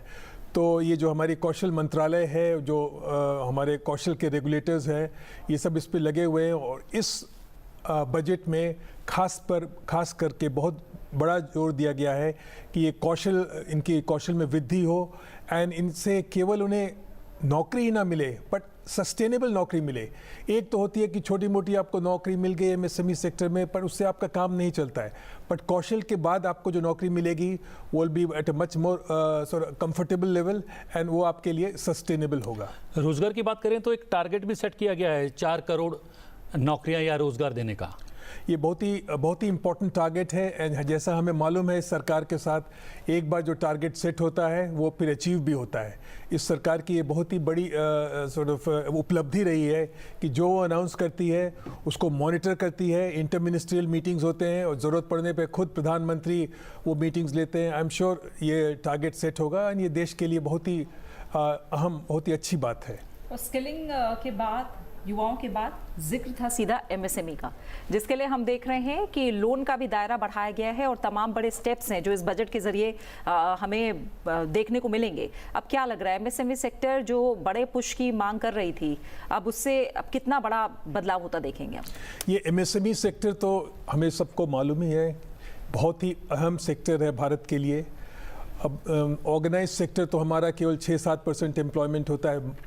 ज़्यादातर एम्प्लॉयमेंट जो है, ज़्यादातर जो प्रोडक्शन जो है हमारे एमएसएमई सेक्टर में ही होता है एंड इस पे सब लोगों की पहले से उम्मीद थी कि ये सरकार इस पे नई नीतियाँ लाएगी। तो मैं देख रहा हूँ कि इन्होंने स्ट्रेंथन किया है पुरानी नीतियाँ और कुछ नई नीतियाँ लाए हैं क्रेडिट बढ़ाने के लिए, यहाँ पे ईज़ ऑफ डूइंग बिजनेस करने के लिए, वो हर तरह से एमएसएमई सेक्टर को टेक्नोलॉजी प्रदान करने के लिए, उनको जीएसटी में प्रावधान में और आसान करने के लिए, सो दैट करीब 7.11 करोड़ करीब लोग हमारे एम्प्लॉयड हैं एमएसएमई सेक्टर में और इन सबको बड़ा पुश देने के लिए सरकार ने इस बजट में अनाउंस किया है, क्रेडिट गारंटी दी है, एक्स्ट्रा क्रेडिट दिया है, ज़रूरत के समय उभर करके आई। कार का ये एकदम रेडार पे है एमएसएमई सेक्टर एंड ये हमारे एकदम बैकबोन है इस देश का, बिकॉज ज़्यादातर लोग हमारे एमएसएमई सेक्टर में एम्प्लॉयड हैं, एम्प्लॉयमेंट वहीं होता है, वहीं से एम्प्लॉयमेंट जनरेशन शुरू होती है, टेक्नोलॉजी अपग्रेडेशन शुरू होता है। तो इस सबको देखते हुए सरकार ने अपनी रेडार में एमएसएमई सेक्टर को बहुत बड़ा पुश दिया है इस बजट के थ्रू। अगर बात करें आयकर की तो उसमें कुछ बड़ा फेरबदल नहीं किया गया है। आयकर में थोड़ी बहुत चेंजेस तो है, वो डिटेल्स अभी देखने होंगे, बट कोई बहुत बड़ा तब्दीली नहीं है। This is expected lines, because आयकर विभाग ने पहले से ही अनाउंस कर रखा है कि बहुत ज़्यादा एग्जेम्पशन नहीं देंगे, ग्रेजुअल रिडक्शन होगा रेट्स का। ये सब के कारण हमारी आयकर नीति ऑलरेडी देश विदेशों के कंपैरिजन में है, तो किसी ने एक्सपेक्ट भी नहीं किया था कि बहुत बड़ा पुश मिलेगा। एंजल टैक्स हटाया है उन्होंने, दैट इज़ इम्पोर्टेंट अनाउंसमेंट। थोड़ा स्टैंडर्ड 75,000 का स्टैंडर्ड डिडक्शन किया है। जी वो हाँ, जी हाँ, वो 50,000 से 75,000 का कर दिया और स्टैंडर्ड डिडक्शन बढ़ाए हैं, एंजल टैक्स हटाया है, तो कुछ प्रावधान उन्होंने किए हैं, बट कोई बहुत महत्वपूर्ण चेंज बदली मुझे अभी तक सामने नहीं आई है। बिल्कुल, और जो बड़ा फोकस सरकार कहती रही है युवा और किसानों की अगर बात करें तो लगातार जो बात अब सामने आई है कि कृषि क्षेत्र की उत्पादकता, प्रोडक्टिविटी और ज़्यादा बढ़े और जो स्टोर काम किया जाए। 30 फसलों की 109 किस्में जल्दी देश को मिलने वाली हैं, इसको कैसे समझें? बजट स्पीच में हम लोग सब ने देखा कि रिसर्च पे और रिसर्च एंड डेवलपमेंट पे बहुत जोर है, उसी के अंदर ये 30 नई फसलें भी आएंगी। सो हमारे देश में एग्रीकल्चर अभी तो ग्रोथ मोरलेस ठीक है, बट बहुत ज़्यादा ज़रूरत है कि ये रेजिलिएंट हो, वेदर से रेजिलिएंट हो, उसको मार्केट प्राइसेस ठीक मिले और नए बीजें आए जो ज़्यादा सॉर्ट ऑफ क्लाइमेट चेंज को उसको बेयर कर सकें। सो इन सब को देखते हुए बहुत ही स्ट्रॉन्ग फोकस दिया गया है एग्रीकल्चरल रिसर्च पे, न्यू टेक्नोलॉजी पे, जिसके तहत ये नई बीजें भी आ रही है। तो इन सब को अमल करने के लिए ग्राउंड पे और स्टेट्स में इंस्टीट्यूशंस भी डेवलप होने होंगे एंड जो सरकार का ये आइडिया है जो पुश करते हुए किसानों की स्थिति में बहुत अच्छी बढ़ोतरी होगी, मैं काफ़ी श्योर हूँ उसको लेकर। ओवरऑल एलोकेशन की बात करें ग्रामीण विकास की तो 2.66 लाख करोड़ रुपए वो तय किए गए हैं। ये राशि आपको लगता है काफ़ी है इतने बड़े काम के लिए? राशि तो ये वित्त मंत्रालय, कृषि मंत्रालय और रूरल डेवलपमेंट मंत्रालय ये प्रोसीजर आपको मालूम है कि मंत्रालय लोग अपना पहले एस्टिमेट देते हैं एंड देन फाइनेंस मिनिस्ट्री वो सब बैठ करके देखते हैं। तो आई एम श्योर चीत करके किया गया होगा। एंड फिर कंपीटिंग नीड्स भी होती है, ये भी नहीं है कि सरकार के पास ये जितना चाहे खर्च कर ले। तो मेरे हिसाब से ये खर्च ठीक है एंड उन्होंने काफ़ी ठोक बजा करके ये एस्टिमेट को अनाउंस किया है। जी हाँ, अगर शिक्षा की बात करें हम सरकार का स्किल पर और शिक्षा पर खासा जोर है और उच्च शिक्षा के लिए 10 लाख रुपए तक का लोन थोड़ा सा आसान बना दिया है सरकार ने। शिक्षा प्रणाली में सुधार तो हर समय ज़रूरत पड़ती है। कई बार हमें सुनने में आता है कि भाई हमारे ग्रेजुएट्स हैं वो दुख होता है, बट अलग अलग एस्टिमेट्स है। कोई बोलता है 50%, कोई बोलता है हमारे 60% इंजीनियर्स एम्प्लॉयबल नहीं है। तो इस शिक्षा प्रणाली में सुधार लाने के लिए एक ज़्यादा और होलिस्टिक डेवलपमेंट के लिए बजट में दिया गया है जो हमारे रेडार पे आया है। एंड ये जो एक और इम्पॉर्टेंट बात है कि एजुकेशन ग्रेजुएशन डिग्री में ही स्किल्स को अब वीव इन किया जा रहा है। अब एक नया फ्रेमवर्क बना है जिसमें आपको ग्रेजुएशन डिग्री मिलेगी, उसमें आपको स्किल्स इनपुट होगा सो दैट जब आप ग्रेजुएट करेंगे तब आप एम्प्लॉयबल होंगे। अभी जन करके आप अनएम्प्लॉयड की आबादी बढ़ा रहे हैं, ये बहुत अच्छी बात नहीं, बहुत सालों से चल रहा है। तो सरकार ने रियलाइज़ किया है ये एजुकेट करना है। बी एजुकेशन में स्किल्स का भी इनपुट होना बहुत ज़रूरी है। उसके लिए उन्होंने एक वो स्कीम लॉन्च की है एंड ये हमने ग्राउंड पे भी होते हुए देखा है। तो बिल्कुल।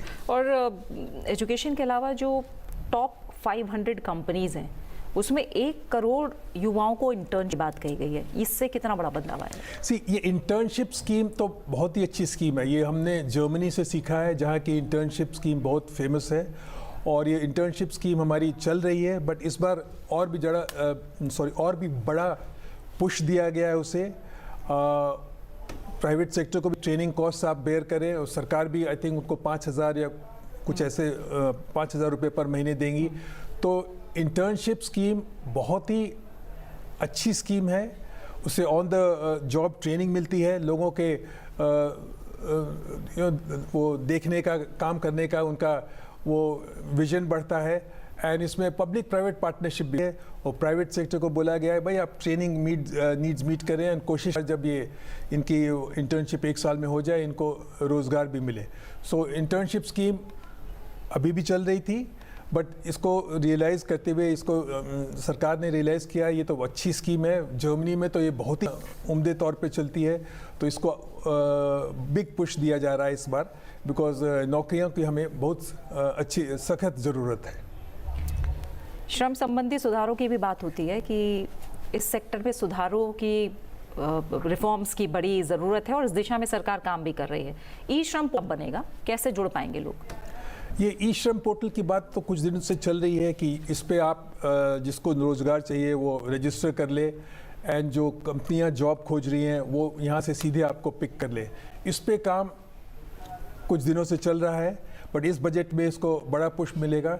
तो भारत तो डिजिटल पब्लिक इंफ्रास्ट्रक्चर में बहुत आगे बढ़ा हुआ है, बिल्कुल फ्रंट फुट पे बैटिंग करता है।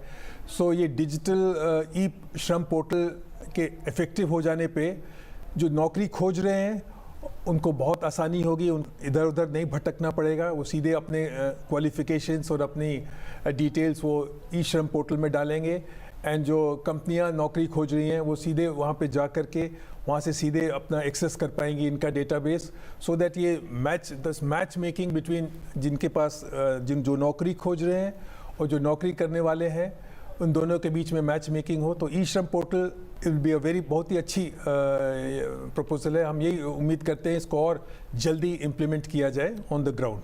पंकज मतवाल भी जुड़ गए हैं वर्चुअली हमारे साथ, MD opting money manager.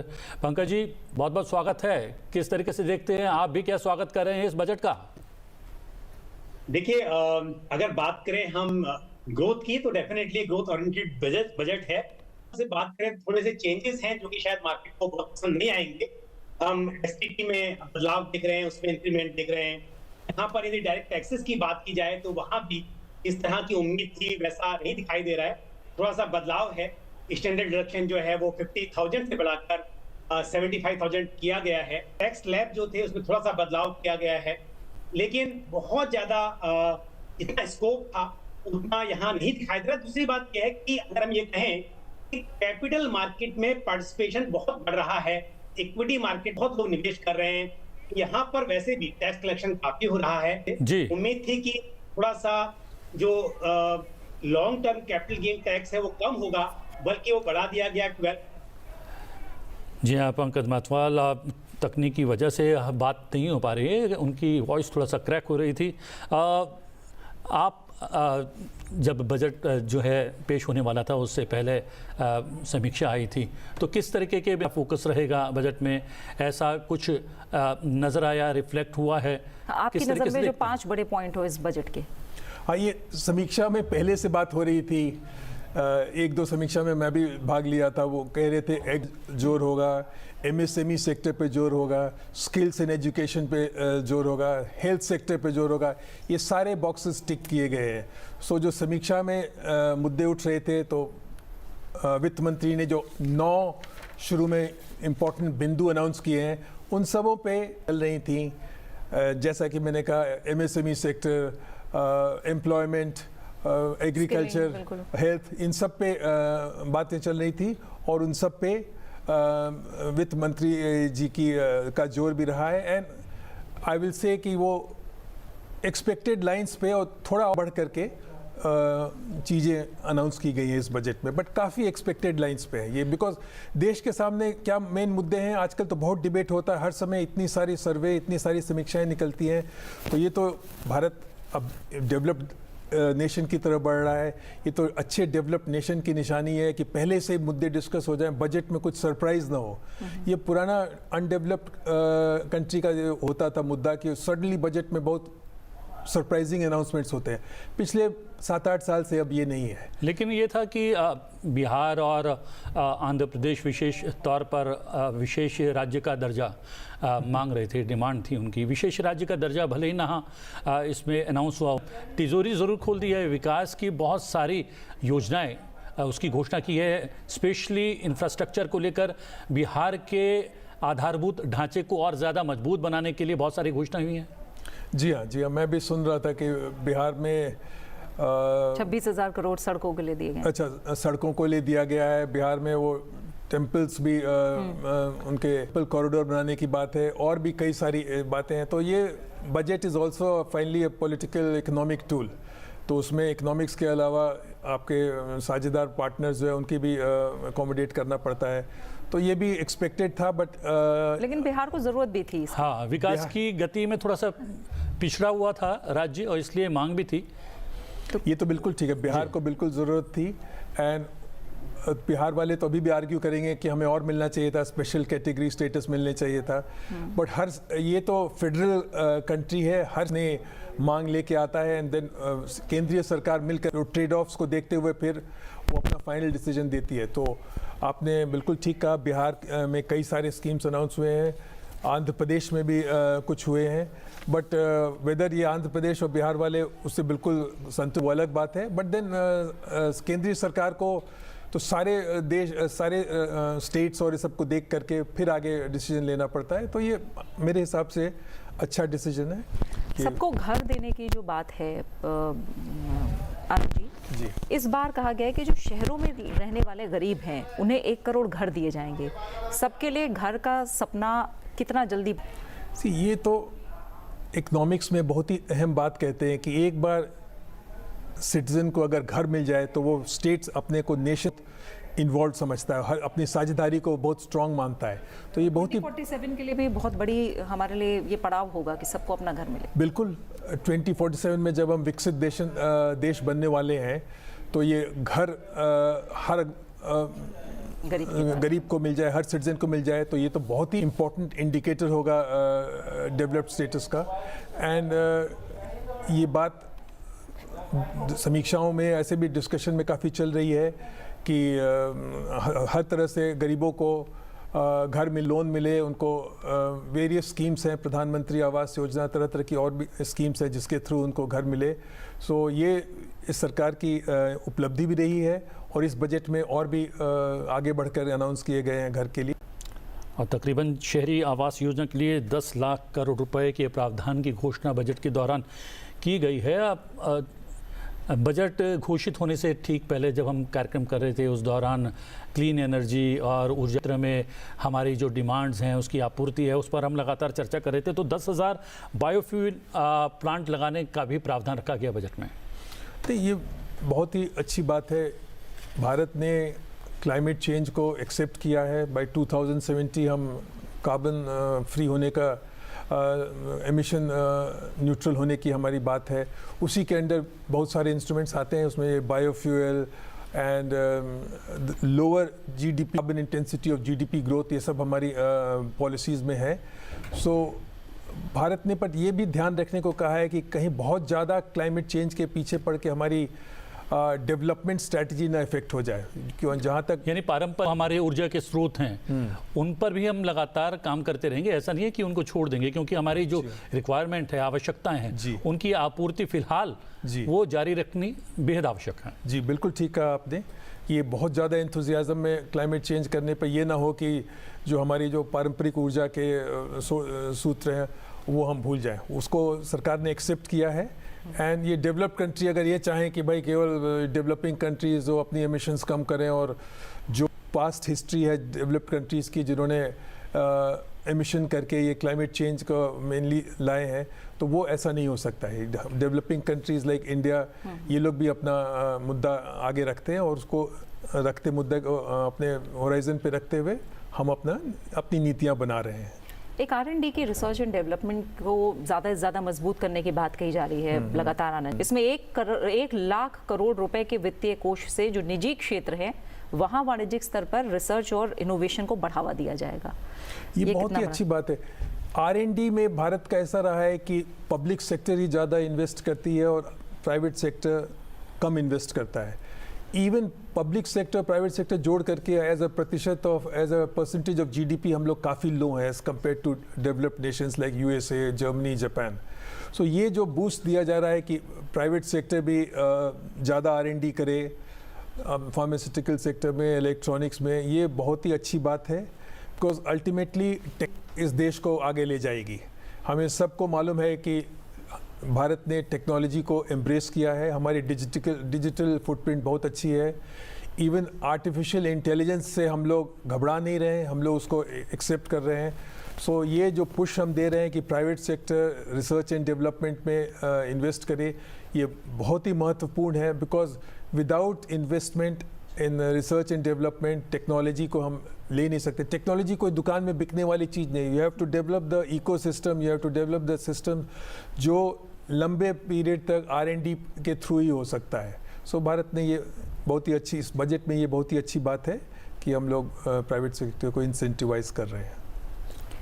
PM सूर्य घर मुफ्त बिजली योजना पर भी वित्त मंत्री ने कहा, जानते हैं कि ये लगातार पिछले कुछ समय से बात हो रही है, जब इंटरिम बजट आया था उसके बाद से ही। ये कितना बड़ा स्टेप होगा एक तरह से लोगों को मोटिवेट करने के लिए कि वो अपने घर पर ज़्यादा से ज़्यादा सूर्य घर बनाएं? नहीं, ये तो बहुत ही अच्छा स्टेप है। एनर्जी में भारत तो बिल्कुल आगे खिलाड़ियों में से है। एंड ये बहुत ही हमारे प्राइड की बात है कि इंडियन सोलर अलायंस और ये सब में वो जो फेमस स्टेटमेंट है मोदी जी का, 1 वर्ल्ड 1 सन एंड 1 ग्रिड, वो फाइनली जो दुनिया को भारत नहीं दिया है, दुनिया को भारत ने दिया। UK से मिल करके हम उस पर कुछ आगे भी बढ़े हैं। सो सोलर एनर्जी मोदी जी के बिल्कुल रडार में है एंड ये बहुत ही हम गर्व की बात है। तो ये जो इस बार जो अनाउंस होगा, इस बजट में जो अनाउंस हुआ है, ये और भी हमें पुश देगा। ऑलरेडी काफ़ी लोग घरों पे, अपने छतों पे सोलर ग्रिड लगा रहे हैं, जिससे उनको फ़ायदा हो रहा है। 300 यूनिट फ्री मिल रहे हैं और इस बजट में उसको और भी बड़ा पुश मिलेगा। मैं बिल्कुल कॉन्फिडेंट हूँ, इससे हमें काफ़ी इम्प्रूवमेंट होगा। इसमें महत्वपूर्ण बात ये है कि कुछ राज्य सरकारें मुफ्त बिजली की जो है योजनाएं चला रही हैं, उसमें जो है बिजली कंपनियों से लिया जाता है बिजली को पैसे खरीद कर और दिया जाता है मुफ्त में, तो एक भार लगातार जो है बढ़ता जाता है, फाइनेंशियल जो है बर्डन जो है राज्य सरकारों पर बढ़ता जाता है। इसमें उससे बचने का भी प्रावधान है। अगर आपको सोलर पैनल के थ्रू आप बिजली जो है जनरेट करेंगे तो आपको बिजली यानी कि ऊर्जा तो प्राप्त होगी, साथ में आपको बिल भी नहीं आएगा, बिल शून्य आएगा, किसी पर भार नहीं आएगा। ये जिसे जो कहते हैं ना विकसित राष्ट्र की ओर जाना, वो उसकी ओर आप एक कदम मानते हैं क्या इसको? और उसमें लोगों की पूरी भागीदारी। नहीं, बिल्कुल, ये स्कीम बहुत ही सोच समझ के की गई है। और आप अपना जनरेट करिए सोलर ऊर्जा, और आपको जो ज़्यादा जनरेट करिएगा तो उसको आप ग्रिड में, और आपको अब बिजली 300 यूनिट तक चलो फ्री मिल रही है, वो भी ठीक है। तो आपने बिल्कुल बहुत ही अच्छे से समझाया। ये तो बहुत सोच विचार करके इसको सौर ऊर्जा स्कीम को और भी अच्छे से बढ़ाया गया है। बिल्कुल। मेहमान हमारे साथ मुकेश मोहन गुप्ता जी स्टूडियो में जुड़ गए हैं, जो कि प्रेसिडेंट हैं एमई के। बहुत बहुत स्वागत है आपका मुकेश गुप्ता जी। आप क्या बड़ी बातें आपकी नज़र में इस बजट में, और एमएसएमई को लेकर हम देखें तो टर्म लोन के लिए क्रेडिट गारंटी योजना भी मिली है। खास तौर से एमएसएमई के लिए जिस बड़े पुश की बात हो रही थी, इस बजट के जरिए कितनी उम्मीदें पूरी हुई? देखिए, मैं तो ये कहूँगा कि ये जो बजट है ना, अगर इसको हम कहें कि ये भैया एमएसएमई का बजट है तो भी कोई गलत नहीं होगा। है एमएसएमई के लिए जितनी स्कीम अनाउंस की गई हैं, मैं जब नोट कर रहा था, मैं देख रहा था कि भाई एमएसएमई के लिए देखिए कितनी आएंगी, तो मैंने एक छोटा पेपर लिया और मैंने सोचा कि इस पेपर पे आ जाएंगी कि एमएसएमई की जो स्कीम्स है, तो नोट डाउन कर लूँगा ताकि आगे याद रहे। वो पेपर एक तरफ भर गया, तब भी मुझे लगा कि थोड़ा अब छोटा छोटा लिखना पड़ेगा। तो एमएसएमई की इतनी स्कीम्स है, मैं भी स्कीम अनाउंस की हैं, काफ़ी कुछ पुट सब में एमएसएमई का है और एमएसएमई को सबसे फ़ायदा मिलेगा। लेकिन ख़ास तौर से जो एमएसएमई के लिए जो स्कीम्स अनाउंस की गई हैं, और मैं यहाँ एक बात और कहना चाहूँगा कि ये जो गवर्नमेंट है ना, बहुत ही कंसल्टेटिव गवर्नमेंट है। प्री बजट कंसल्टेशन में मुझे भी बुलाया गया था ऑनरेबल फाइनेंस मिनिस्टर द्वारा, और मुझे बड़ा गर्व है ये कहते हुए कि जो भी हमने सजेशंस दिए, भाई सरकार देखिए सारी बात तो हमारी मान नहीं सकती है क्योंकि और भी बहुत सारे कंस्ट्रेंट हैं उनके पास, लेकिन अधिकतर जो मेन जो हमने सजेशन दिए वो सारे मान लिए गए। मैं ये कहूँगा, जो आपने कहा कि 100 करोड़ रुपए तक की टर्म लोन के लिए जो गारंटी दी, सेल्फ गारंटी का एक स्कीम उन्होंने अनाउंस किया है, बाकी जब डिटेल रहेगा। इसके अलावा जो एक एमएसएमई की सबसे एक और बहुत महत्वपूर्ण जो समस्या है फाइनेंस के लिए, वो ये है कि उनकी जो बैलेंस शीट है ना, वो अधिकतर बैंकेबल नहीं होती। उनको पता नहीं होता क्या रेशो होनी चाहिए, प्रॉफिट कितना दिखाना चाहिए। तो ये कुछ ऐसी समस्याएं होती हैं जो बैलेंस शीट जो उनकी होती है बैंकेबल नहीं होती। इसके लिए हमने सरकार से कैश फ्लो बेस्ड फंडिंग लाई है। तो सरकार ने कह दिया, इस बार पूरी तरह से मान लिया, उन्होंने कहा कि कुछ नया असेसमेंट सिस्टम हम बनाएंगे जहाँ टर्नओवर के बेस पर, और ये एक ऐसा सिस्टम रहेगा जो बैलेंस शीट बेस्ड फंडिंग से कैश फ्लो बेस्ड फंडिंग में ट्रांसफ़र किया जाएगा। बहुत बड़ा एक कदम है। इसके अलावा देखिए, एक और एमएसएमई की समस्या होती है, वो ये जो क्रेडिट रेटिंग है, एक्सटर्नल क्रेडिट रेटिंग है, वो जितनी भी बड़ी कंपनीज हैं और ये छोटी कंपनीज हैं, सबके लिए जो स्कोर का मॉडल है वो एक है। अब यहाँ इन्वेस्टेबल ग्रेड आता है कि भैया BBB आपका अगर रेटिंग है तब आपको पैसा मिले, और अधिकतर जो हम एमएसएमई है वो इस BBB जो रेटिंग है उसमें फेल हो जाते हैं। तो हमने भी सरकार से ये विनती की थी, हमने कहा था कि भाई इनके लिए या तो एसएमई रेटिंग को ही मान लिया जाए, या इनके लिए जो स्कोर मॉडल है वो डिफरेंट कर दिया जाए। अब सरकार ने एक कदम और आगे बढ़ गई है, उन्होंने कहा कि हम बैंक से ये कह रहे हैं कि अपना इंटरनल सिस्टम डेवलप करें। इंटरनल जो क्रेडिट रेटिंग कराते हैं उसकी जो रिक्वायरमेंट है, क्योंकि बैंक के पास लोन लेने जाते हैं, डायलॉग है ना कि जाओ पहले उसका सिग्नेचर लेकर आओ। हाँ, तो वो यहाँ पर होता है कि हम बैंक के पास लोन लेने गए, उसने कहा कि जाओ पहले केयर, इकरा या जो और रेटिंग एजेंसी हैं उनका सिग्नेचर लेकर आओ, उनसे पूछो कि आप BBB रेटेड हो या नहीं। कि वो जो रिजीम है वो अब ख़त्म हो जाएगा। इसके अलावा देखिए, मुद्रा लोन की जो लोन की जो लिमिट है वो डबल कर दी गई है। तो ये अभी 10 लाख रुपए थोड़ा कम हो गया था, और ये एनकरेज करेगा एंटरप्रेन्योर्स को इस चीज़ के लिए भी कि भैया लोन लिया है तो समय से उसको वापस भी कर दो, क्योंकि जो लोग समय से वापस करेंगे उनको डबल लोन मिल जाएगा। तो ये एक बहुत बड़ा कदम है, मैं समझता हूँ। एक और बहुत बड़ी समस्या जो एमएसएमईज फेस कर रहे थे वो ये था, स्पेशल मेंशन ने सुना है कि अगर एक दिन का भी भैया डिले हो गया तो 30 दिन के डिले में या 30 दिन के किसी डिफॉल्ट में हम स्पेशल मेंशन, भैया खास तौर से ध्यान, और ध्यान अच्छे वे में नहीं, खराब वे में। तो अब स्पेशल मेंशन अकाउंट को, और कोई ये बिल्कुल छुआछूत की बीमारी थी कि भैया इसको तो छूना नहीं है, बैंकर कहते थे। आपके पास वापस लौटेंगे क्योंकि एमएसएमई के इतने सारे बिंदु हैं जो प्रावधानों के रूप में से जुड़े हुए हैं कहीं ना कहीं। नवविक्रम सियाई में मौजूद हैं हमारे सहयोगी, उनके साथ एक विशेषज्ञ मेहमान हैं। जी नवविक्रम। बिल्कुल तकरीबन हमारे साथ राजन दमानी साहब हैं जो कि जेटलाइन ग्रुप के वाइस चेयरमैन हैं। कुछ सवाल करते हैं, ख़ास तौर पर अगर इंडस्ट्रीज़ के लिहाज से देखें दमानी साहब, ओवरऑल इम्पैक्ट किस तरीके का रह सकता है इस बजट का? आई थिंक ये बात जो बजट का जो पूरा जो फ्रेमवर्क जो ऑनरेबल फाइनेंस मिनिस्टर ने लेआउट किया, वो 9 पिलर्स जो हैं, वो जो बकेट्स हैं, वो पूरे लॉन्ग टर्म थिंकिंग के होते हैं। तो इंडस्ट्री को वो डायरेक्शन चाहिए, whether it is fiscal deficit 4.9% coming down to 4.5%, या काफ़ी जो स्कीम्स इस बार अनाउंस हुई हैं, वो सारी की उनको प्रमोट करके आगे भी चलाएंगे। सो डायरेक्शनली जो बजट सेट हुआ है, वो I think gives lot of confidence to industry, to also look at next generation reforms, innovation. ये सारी जो चीज़ें होती है, ये म्यूजिक टू ईयर्स बोलते हैं ना, इंडस्ट्री के लिए होती हैं, क्योंकि आगे जाके अगर भारत को कंपेटिटिव होना है ग्लोबल स्केल पे, आई थिंक ये सारी चीज़ों का जो सपोर्ट गवर्नमेंट ऑफ इंडिया से आएगा, उसे ये बनेगा। Because today is not only make in India for India, it is make in India from India for the world. So I think ये सारी चीज़ें जो हैं, अगर ये डायरेक्शन, तो I think most of the pointers were in the right direction to see, shows the government has control, both on the fiscal situation of the country, can also take some risks.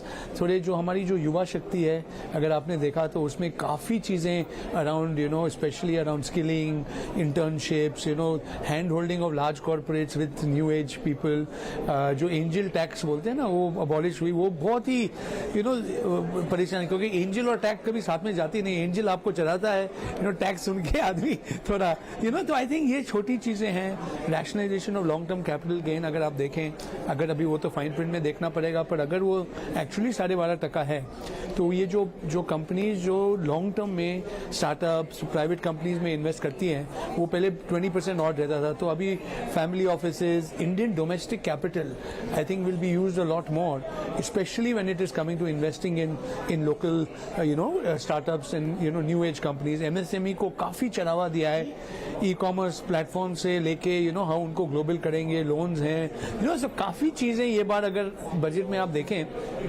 आई हुई हैं। अभी ये learning से अगले साल मेरे हिसाब से अगर यही फ्रेमवर्क मेंटेन होता है, तो इंडस्ट्री को कॉन्फिडेंस है कि सारे ये बकेट्स में ही जाके जाएंगे। तो ग्रीन एनर्जी अगर आप देखो, डिजिटल देखो, ये जो giving direction to where we should go. जैसा कि आपने एमएसएमई को लेकर बात की, तो एक तरफ जहां एमएसएमई को भी बढ़ावा दिया गया है काफ़ी, दूसरी तरफ स्किलिंग को भी सरकार ने प्रायोरिटी पर रखा है कि हम काफ़ी जो कौशल विकास है उस पर जोर देंगे।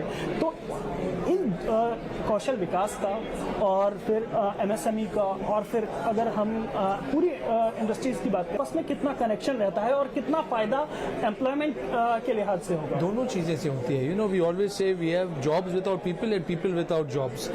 यानी कि why are the jobs without people? क्योंकि वो जो सही स्किल है वो इंडस्ट्री को नहीं मिलती है, इंडस्ट्री हायर करता है, वो इन्वेस्ट करते हैं। तो आई थिंक ये जो प्रोसेस है, जो इंडस्ट्री और युवा और गवर्नमेंट का जो उसमें रोल आता है, क्योंकि इतने हमारे पास यंग पीपल हैं जिनका जिनको हमको लाइवलीहुड्स देनी है। अच्छा, और अभी जॉब क्रिएशन से एक चीज़ तो है, जो दुनिया में टेक्नोलॉजिकल रेवोल्यूशन हो रहा है वो कभी हिस्ट्री ऑफ मैनकाइंड में नहीं हुआ। इंटरनेट आप देखिए, वो सब बड़े थे, पर जो अब हो रहा है, अगर आप जेएनएआई देखिए और आप देखिए कि immersive 6G, new materials, sustainability, green energy, सारी चीज़ें एक साथ कन्वर्ज होनी है। तो युवा और लोगों को आज आगे के लिए देखने के लिए किस तरह से उनका लाइवलीहुड आएगा। गिग इकोनॉमी में आदमी it's not a career, it's a life time of careers. तो वो लर्निंग कैसी होगी, टेक्नोलॉजी आके हमारे युवा को हर step of the way career में कैसे उनको एनहेंस करेगी।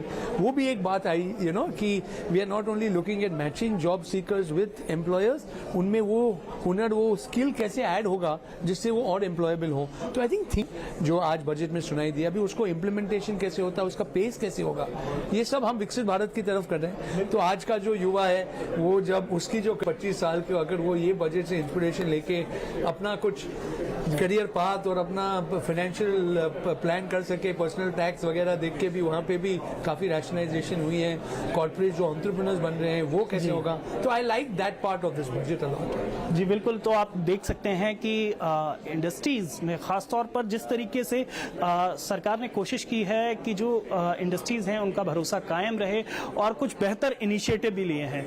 ये बात दमानी साहब ने कही है, जो कि जेटलाइन ईयर के ग्रुप के वाइस चेयरमैन हैं। यहाँ प्रतिक्रम हमारे सहयोगी बात कर रहे थे, सीआई में मौजूद थे। हमारी सहयोगी टीना झा भी हमारे साथ जुड़ गई हैं। टीना, बाजार तो असेस कर रहा है पूरे बजट को, तुमने तो असेस कर लिया होगा? जी बिल्कुल, थैंक यू प्रतिबिंब and good afternoon viewers. You know it's been an impressive day and as you would expect the finance minister to try to meet the expectations of every sector. It's a growing India and expectations of 1.4 billion people and an aspirational India is always a difficult task. But you know, as we've been speaking to experts, speaking to industry leaders, and the common consensus here is that it's a future. In the long term, it caters to the developmental aspirations of the youth. It takes care of the annadata, of the poor people in the country, and also women-led development is one of the central themes. So we are discussing with experts. We are getting in there from CII, from the PhD chamber, where our teams are stationed, and with us in the studio once again, I'd like to introduce Mr. Anand Singh Bhal, former Principal Economic Advisor, Government of India, Mr. Mukesh Mohan Gupta, President, Chamber of Indian Micro, Small and Medium Enterprise. So we've been speaking to them about how their response is to the budget. And let me pose the first question to you, Mr. Bhal. The fact that you did speak to my colleagues earlier in the day, but just for the viewers who've joined in, and I've just taken over right now. So to understand your thoughts about this budget, the fact that Nirmala Sitharaman task at hand, with the economic survey being presented yesterday, which spoke about our strengths, but at the same time also spoke about the challenges that lie ahead. Do you think the budget incorporates all of that and lays down a framework for the future growth trajectory? English में बोलना है Hindi? Yes, any language. So the budget has stuck to the path of fiscal prudence. Fiscal deficit is which is a big thing. You know, you might have been the finance minister might have been tempted to, being the first year of the new Modi 3.0 government, she might have been tempted to sort of spend lavishly and go overboard, but she hasn't done that. So hats off to the government for that. And based on that, she's highlighted those 9 points which cover the main features in front of India, starting from agriculture to MSME, to employment, and to skills and what have you. So this budget, as you very rightly said, is a futuristic budget which will help build a strong, resilient India, and it's just more sort of showing us the path towards developed India. It's spending on research and development, it's concentrating on youth and getting them jobs, it's concentrating on women, so it's bringing in more inclusive development, it's getting houses for the poor, so it's bringing in more inclusive development, which is path should be. Okay, we'll also speak about the sector-specific expectations. Much of those have been fulfilled in the budget, but let me also welcome Mr. Priyadarshi Dash. He joins us virtually. He's Associate Professor RIS. Mr. Dash, thank you very much for your time as well. Your first thoughts on the budget, sir. The fact that the finance minister promised in the interim budget has laid a detailed framework of a Viksit Bharat and sector-wise allocations, sector-wise schemes, which will take the growth story forward. I think you are right. I was expecting the government to be in sync with what they have done in the last two budgets, especially as colleagues mentioned. It has sort of absorbed the Viksit Bharat ambition into different areas, be it empowering the MSME sector, be it creating the enabling framework for sort of supporting the growth process. Just to give an example, they have emphasized on research and innovation, which they have done in the past two budgets. They have also thought of cities as growth centers, which we have been advocating in our research work from time to time, that urban centers could be growth centers. And the e-commerce export hub. So if you see in totality, it is a kind of a blueprint to sort of translate the Viksit Bharat ambition in nutshell. But in the sector specific, I think what was expected, position in the G20 presidency like women-led development, empowering youth in terms of offering them entrepreneurship, so that is a HRD capacity building in long run. So I think these are far-sighted sort of measures. Of course, the allocation increased proportionately 3.4% of GDP for infrastructure, which sort of maintained the capex trend in the last few years. So overall, it looks good. And as economic survey has pointed out, the fundamentals seem to be more or less in equilibrium. So it's looking good for the time being. दाश जी, मैं प्रतिबिंब बोल रहा हूँ। आप युवाओं और रोजगार को लेकर बड़ी चर्चाएं होती रही हैं। बजट से पूर्व रोजगार और स्किल के लिए 3 नई योजनाओं की घोषणा की गई है। पहली नौकरी में जो है 1 महीने का भत्ता मिलने का पहली बार प्रावधान रखा गया है। किस तरीके से लेते हैं? आपको लगता है कि इस बजट के बाद रोजगार वाला जो एक विषय है उसको फुलफिल करने में कहीं ना कहीं सरकार कामयाब रहेगी? वैसे तो ये हाल ही में एक रिपोर्ट आई थी जिसमें कहा गया 4 बरस में 8 करोड़ रोजगार जनरेट हुए हैं और अब भी लक्ष्य रखा गया है अगले 5 वर्षों में 4 करोड़ रोजगार। देखते हैं इस बजट में। देखिए, इसमें 2 चीज़ें हैं। एक तो है कि मुद्रा लोन में जो 10 लाख से 20 लाख वो तरुण कैटेगरी में किए हैं, वो एक प्रोत्साहन मिल रहा है। और दूसरा है कि जैसे मैं बोल रहा था अभी कि जो कैपेसिटी और जो एनकरेजमेंट मिलना चाहिए यूथ को, जैसे इंटर्नशिप हुआ, थोड़ा बहुत एक्सपोजर उसमें हुआ, स्किलिंग पार्ट है, तो ये सब में जो फोकस वो ग्रेजुअली दे रहे हैं ओवर टाइम, वो बहुत बड़ा एक फेवरेबल उनको इंसेंटिव स्ट्रक्चर प्रोवाइड करता है। तो मेरे ख्याल से युवाओं का जो ध्यान रख, उससे ज़्यादा जो इकोसिस्टम में जो चेंजेस हो रहा है, जैसे MSME में काफ़ी विस्तार से उन लोगों ने सोचा है, DPI का जो application in land reform and other things, urban development.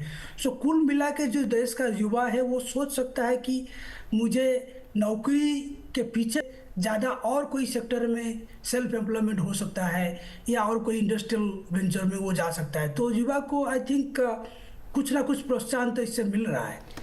Right, taking on the same, the employment incentive job schemes, Mr. Gupta, the fact that in a country where you see a large number of youth drawn towards the public sector, towards government jobs, how is incentivizing the private sector also going to help? We are a young population, and the fact that they need to be skilled, they need to be trained in that way, and all of these schemes rightly fitted. Will it take care of the employment scenario in the country? Definitely. So the government is also well aware that if the employment has to be generated, it will be through MSME sector. The government cannot create so much of job. In fact, the ultimate job creation will be through MSMEs. We have more than 6 crore MSMEs and more than 15 crore are employed by these MSMEs. And see, there are many schemes which have been launched, announced in this budget. I would like to comment on 2-3 very important things. See, the problem of the MSMEs is, suppose I want to start a business, I want to start a manufacturing unit. Where will I start the manufacturing unit? Where is the land available?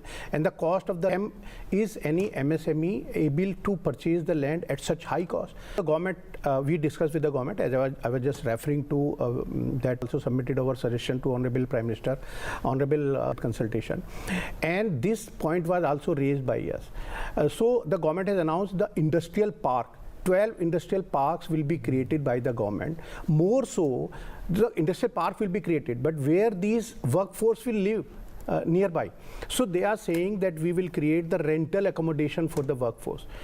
तो एकदम बिल्कुल मुझे ऐसा लगता है कि grass root पर जाकर सोचा है सरकार ने कि अगर हमें प्रोडक्टिविटी, मैन्युफैक्चरिंग आउटपुट को अगर बढ़ाना है तो फिर MSME सेक्टर से ही ये बढ़ाया जा सकता है। और उसके लिए इंडस्ट्रियल पार्क अगर बनेंगे, वहाँ पर आसपास रहने के लिए लोगों को ये रेंटल एकोमोडेशन मिलेगी, I suppose that will add lot of value for the employment and will increase the GDP also. तो ये क्या स्वरोजगार की बात करें तो वो भी, उसमें भी विस्तार होगा 100%। और देखिए, मैं एक बात और कहना चाहता हूँ।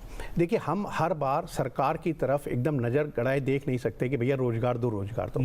जो प्राइवेट सेक्टर है ना, मैं आपको एक छोटा सा एग्जाम्पल देता हूँ कि हम chamber of Indian micro small medium enterprises में हमने क्या किया, स्किलिंग ऑन एम्प्लॉयमेंट के लिए हमने ये कहा कि हम MSME मित्र अपॉइंट कर रहे हैं और वो जा रहे हैं MSMEs के पास। हम उनको पूरा स्किलिंग करते हैं, डेली 6 से 7 बजे ऑनलाइन और फिर फिजिकल उनकी ट्रेनिंग करते हैं। डिफरेंट डिपार्टमेंट के लोगों को बुलाते हैं और उसकी जो ब्यूटी है वो ये है कि वो जब MSME के पास जाते हैं, जितनी भी सेवाएं उनको देते हैं उससे एक भी पैसा चार्ज नहीं करते, क्योंकि डिफरेंट डिपार्टमेंट, मिनिस्ट्री, जैसे अभी एक ई-कॉमर्स के लिए सरकार ने एक यहाँ पर बजट में स्कीम लॉन्च की है एक्सपोर्ट हब के लिए। देखिए, मैं समझता हूँ कि इसका इशारा शायद सरकार का ONDC जो ओपन नेटवर्क फॉर कॉमर्स है उसकी तरफ है। और अभी इंटरनेशनल MSME डे हमने देखा 27 जून को, वहाँ पर एक स्कीम अनाउंस की गई टीम, जहाँ पर कहा गया कि अगर ये छोटे जो व्यापारी हैं, MSMEs हैं, अगर ये अपने आप को ONDC पर ऑनबोर्ड करेंगे तो उनको बहुत सारे इंसेंटिव दे रही है सेलर्स प्लेटफॉर्म और बायर्स प्लेटफॉर्म दोनों की तरफ से। तो ये जो मैं जो आपको बोल रहा था, ये हमने MSME मित्रा का शुरू किया, हमने उनको स्किलिंग किया, उनको हम एश्योर कर रहे हैं कि आपको कम से कम 1 लाख रुपए महीना कमाने का अवसर मिलेगा अगर आप थोड़ी सी भी मेहनत कर लेंगे। तो प्राइवेट सेक्टर को भी आगे आना पड़ेगा, वो आगे आना चाहती और कॉस्ट इतने ज़्यादा हो जाती थी। अब ये अगर इंडस्ट्रियल पार्क बनेंगे और चीज़ें आएंगी। एक और फाइनेंस का एक बहुत अच्छा स्कीम सरकार ने इस बार अनाउंस की है, ट्रेड्स जो है, क्योंकि हर बार हम बैंक की तरफ देखते रहते हैं और बैंक कई बार कहता है कि भैया सिक्योरिटी लेकर आओ। ट्रेड प्लेटफॉर्म एक ऐसा प्लेटफॉर्म है जहाँ पर आप अपना जब इनवॉइस रेज करते हैं, कोई चीज़ सामान बेचते हैं, तो जो बिल डिस्काउंट हो जाता है। और ये जो बिल डिस्काउंट होता है उसके बाद अगर वो पेमेंट करे, बड़ा बायर या जो गवर्नमेंट है वो करे या ना करे, ये जो MSME है उनकी कोई लायबिलिटी नहीं रहती है। तो यहाँ पर सरकार का जो लिमिट थी, थ्रेशोल्ड लिमिट, वो 500 करोड़ थी कि 500 करोड़ से ऊपर की जो CPSCs हैं और जो प्राइवेट सेक्टर में कंपनीज हैं, प्लेटफॉर्म पर एज ए बायर आना होगा और उनके बिल डिस्काउंट होंगे। अब सरकार ने इसकी लिमिट घटाकर 250 करोड़ कर दी है। मैं समझता हूँ कि बड़ा एक सराहनीय कदम है। बस सरकार से हमारी ये और एक इल्तिजा रहेगी कि जितनी भी CPSCs हैं या जो PSU जितनी भी हैं, उनको मैंडेटेड करना चाहिए कि भाई आपके जितने भी इनवॉइस आप परचेज आप कर रहे हैं MSME से, वो सब ट्रेड प्लेटफॉर्म के थ्रू होगा। और ये यहाँ पर ये भी कहा गया है इस बजट में, मैं सुन रहा था कि अभी तक जितनी भी स्कीम है वो माइक्रो एंड स्मॉल एंटरप्राइजेस के लिए, कोई भी स्कीम मुझे ऐसी दिखाई नहीं देती थी जो मीडियम एंटरप्राइजेस के लिए है। यहाँ जो ट्रेड प्लेटफॉर्म पर जो स्कीम का लिमिट अब रिड्यूस की है, थ्रेशोल्ड लिमिट, वहाँ ये भी कह दिया कि जो मीडियम कैटेगरी के जो इनवॉइसेज हैं वो भी यहाँ पर डिस्काउंट होंगे। तो मैं समझता हूँ इससे हमारी जो फंडिंग की अगर प्रॉब्लम है वो दूर हो जाती है। अगर पैसा मिलेगा तो नेचुरली हमारी प्रोडक्टिविटी बढ़ेगी, हमारी सेल्स बढ़ेगी तो नेचुरली और लोगों को हम एम्प्लॉय करेंगे। तो ये डायरेक्टली इनडायरेक्टली किसी ना किसी रूप में जो भी स्कीम लॉन्च की गई हैं उनसे एम्प्लॉयमेंट तो बढ़ना निश्चित है। बिल्कुल, आपने वो क्रेडिट रेटिंग की बात की थी, आपने कहा था कि एक थोड़ा सा एक चुनौती है, उसको भी जो है एड्रेस किया गया है इस बजट में। तो उसमें भी मैं ये जानना चाह रहा था कि माइक्रो को एड्रेस किया गया है, उनकी चुनौतियां ज़्यादा थी ये क्रेडिट रेटिंग को लेकर, खास तौर से के लोन। जी प्रतिबिंब जी, बिल्कुल, खास तौर से देखिए MSME की ही ये समस्या होती थी, क्योंकि जो क्रेडिट रेटिंग है MSME में भी माइक्रो और स्मॉल, मीडियम को भी वैसे लेता हूं। देखिए, मैं ये मान के चलता हूं, हमेशा मेरा ये मानना है कि देखिए मिनिस्ट्री का नाम micro small and medium enterprises जो है वो मिनिस्ट्री है। तो मीडियम वालों को बेचारों को अगर आप छोड़ दोगे तो ना तो वो लार्ज वाले उनको देखेंगे, ना ये मिनिस्ट्री ऑफ MSME देखेगी। तो मेरी तो सरकार से कहती है कि या तो आप इस मिनिस्ट्री का नाम बदल दीजिए, आप ministry of micro and small enterprises. इसलिए बात कर रहे हैं कि बैंक अकाउंट, उसको बैंक अकाउंट को जो है वो थोड़ा सा उनके लिए चुनौतीपूर्ण था। मैं ये कहूँगा कि ये जो रेटिंग वाली टच की ना, ये मीडियम भी कवर होता है। क्योंकि इसलिए कवर होता है, अधिकतर जो रेटिंग की बात आती है, जब बैंक कहते हैं कि एक्सटर्नल रेटिंग आप करा के लाओ और वो इन्वेस्टेबल ग्रेड होनी चाहिए, तो अधिकतर जो बैंक्स है ना उनकी रिक्वायरमेंट है कि वो 25 करोड़ तक, कुछ बैंक कहते हैं कि भाई इससे अगर आप ज़्यादा लिमिट ले रहे हो या फैसिलिटी ले रहे हो, या कुछ बैंक्स ने कहा कि अगर आप 50 करोड़ से अगर आप लोन लेना एक्सटर्नल क्रेडिट रेटिंग। तो माइक्रो एंड स्मॉल एंटरप्राइजेज में तो एक्सटर्नल रेटिंग का भी कोई बहुत ज़्यादा नहीं था, ये मीडियम कैटेगरी में था। लेकिन ये समस्या बड़ी थी, क्योंकि जब भी अगर कोई 25 करोड़ से 26 करोड़ लेने जाता है तो बैंक उसको बोलते हैं कि जाओ, जैसे मैं कह रहा था कि जाओ उसका सिग्नेचर लेकर आओ पहले रेटिंग एजेंसी का। और जब रेटिंग एजेंसी के पास MSME जाती हैं, खासतौर से माइक्रो स्मॉल एंटरप्राइज, आपने बिल्कुल ठीक कहा, तो उनकी रेटिंग मैं कहता हूं कि वो कितनी भी कोशिश कर लें, 99.99% जो लोग हैं ना स्मॉल एंटरप्राइज में, उनकी वो इन्वेस्टेबल ग्रेड रेटिंग आनी मुश्किल है। क्योंकि जैसे समझती है सरकार भी समझती है कि हम MSME की जो बैलेंस शीट है ना उतनी बैंकेबल नहीं होती, और जब बैलेंस शीट बैंकेबल नहीं होती उसी बेस पर काफ़ी कुछ ये रेटिंग भी हमारी। सरकार ने ये भी कह दिया कि भाई असेसमेंट का भी नया तरीका लाएंगे हम, और उसमें रेटिंग का ध्यान नहीं देंगे। बैंक से कहा आप इंटरनल रेटिंग कर लीजिएगा अपनी, और बैंक्स के पास बहुत ही मजबूत तंत्र है अपना इंटरनल रेटिंग करने के लिए। और बैंक जब भी कोई लोन देते हैं तो एक्सटर्नल रेटिंग तो लेते हैं, साथ साथ वो इंटरनल रेटिंग भी करते हैं। अरे भैया किसी MSME की कितनी रेटिंग करोगे, थोड़ा तो हमारे ऊपर थोड़ा सा जरा कृपा करो। Assessment will now not be only on the turnover but also on the digital footprint. How encouraging will that be? So it is a very long demand from, I suppose I can say that from our Chamber of Indian Micro, Small and Medium medium enterprises, because what is happening nowadays, everything is available in the public domain. So with the GST, we have the turnover. Not only the turnover, we have the details of month-wise turnover, how compliant we are as regards the payment of the GST. From the CIBIL score, you have our credit history. From the income tax department, you have our all income related information. From our bank account, you have all the information, how many checks have been dishonored, how many transactions are there in the bank account. So I will say that to take a financial decision by the banks, everything and anything is available online to these bankers. There is no need to go to the balance sheet. Balance sheet may be good, bad. Even some bad companies may manage a good balance sheet. Okay. Right? So, but these information which I am talking about are in the public domain, and bank can take a very logical decision as regards their finance to these MSME based on the GST and income tax, bank account, credit bureau score, and CMR rating. So these are the things where the cash flow based funding is important as compared to the balance sheet funding. And I suppose the government is also, and you will see most of the private sector banks and the NBFCs. There's been special focus on manufacturing and MSME sectors, of which this expert have spoken about. We'll continue to talk about the other highlights of the budget, the 7th straight one for the finance minister. We'll first go across to the Rajya Sabha to witness the live proceedings.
Honorable members,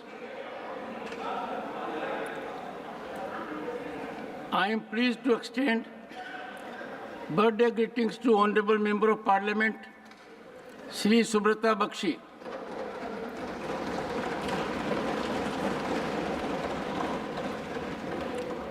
Shri Bakshi is a member of this August House since April 2020. He is the West Bengal State Unit President of AITC and also Deputy Leader of the party in Rajya Sabha. He brings with him a wealth of experience. Minister in West Bengal government, Minister of Public Works and Transport, Member of Lok Sabha 2011 to 14 and 2014 to 19, and a member of West Bengal Legislative Assembly 2001 to 2011. He exemplifies amiability, decorous demeanor, and his participation has been highly impactful and enriching. He is married to Srimati Sahana Bakshi, and the couple is blessed with son Saptarshi. Honorable members, on behalf of this House, I wish him a long, healthy, and happy extend greetings to family members.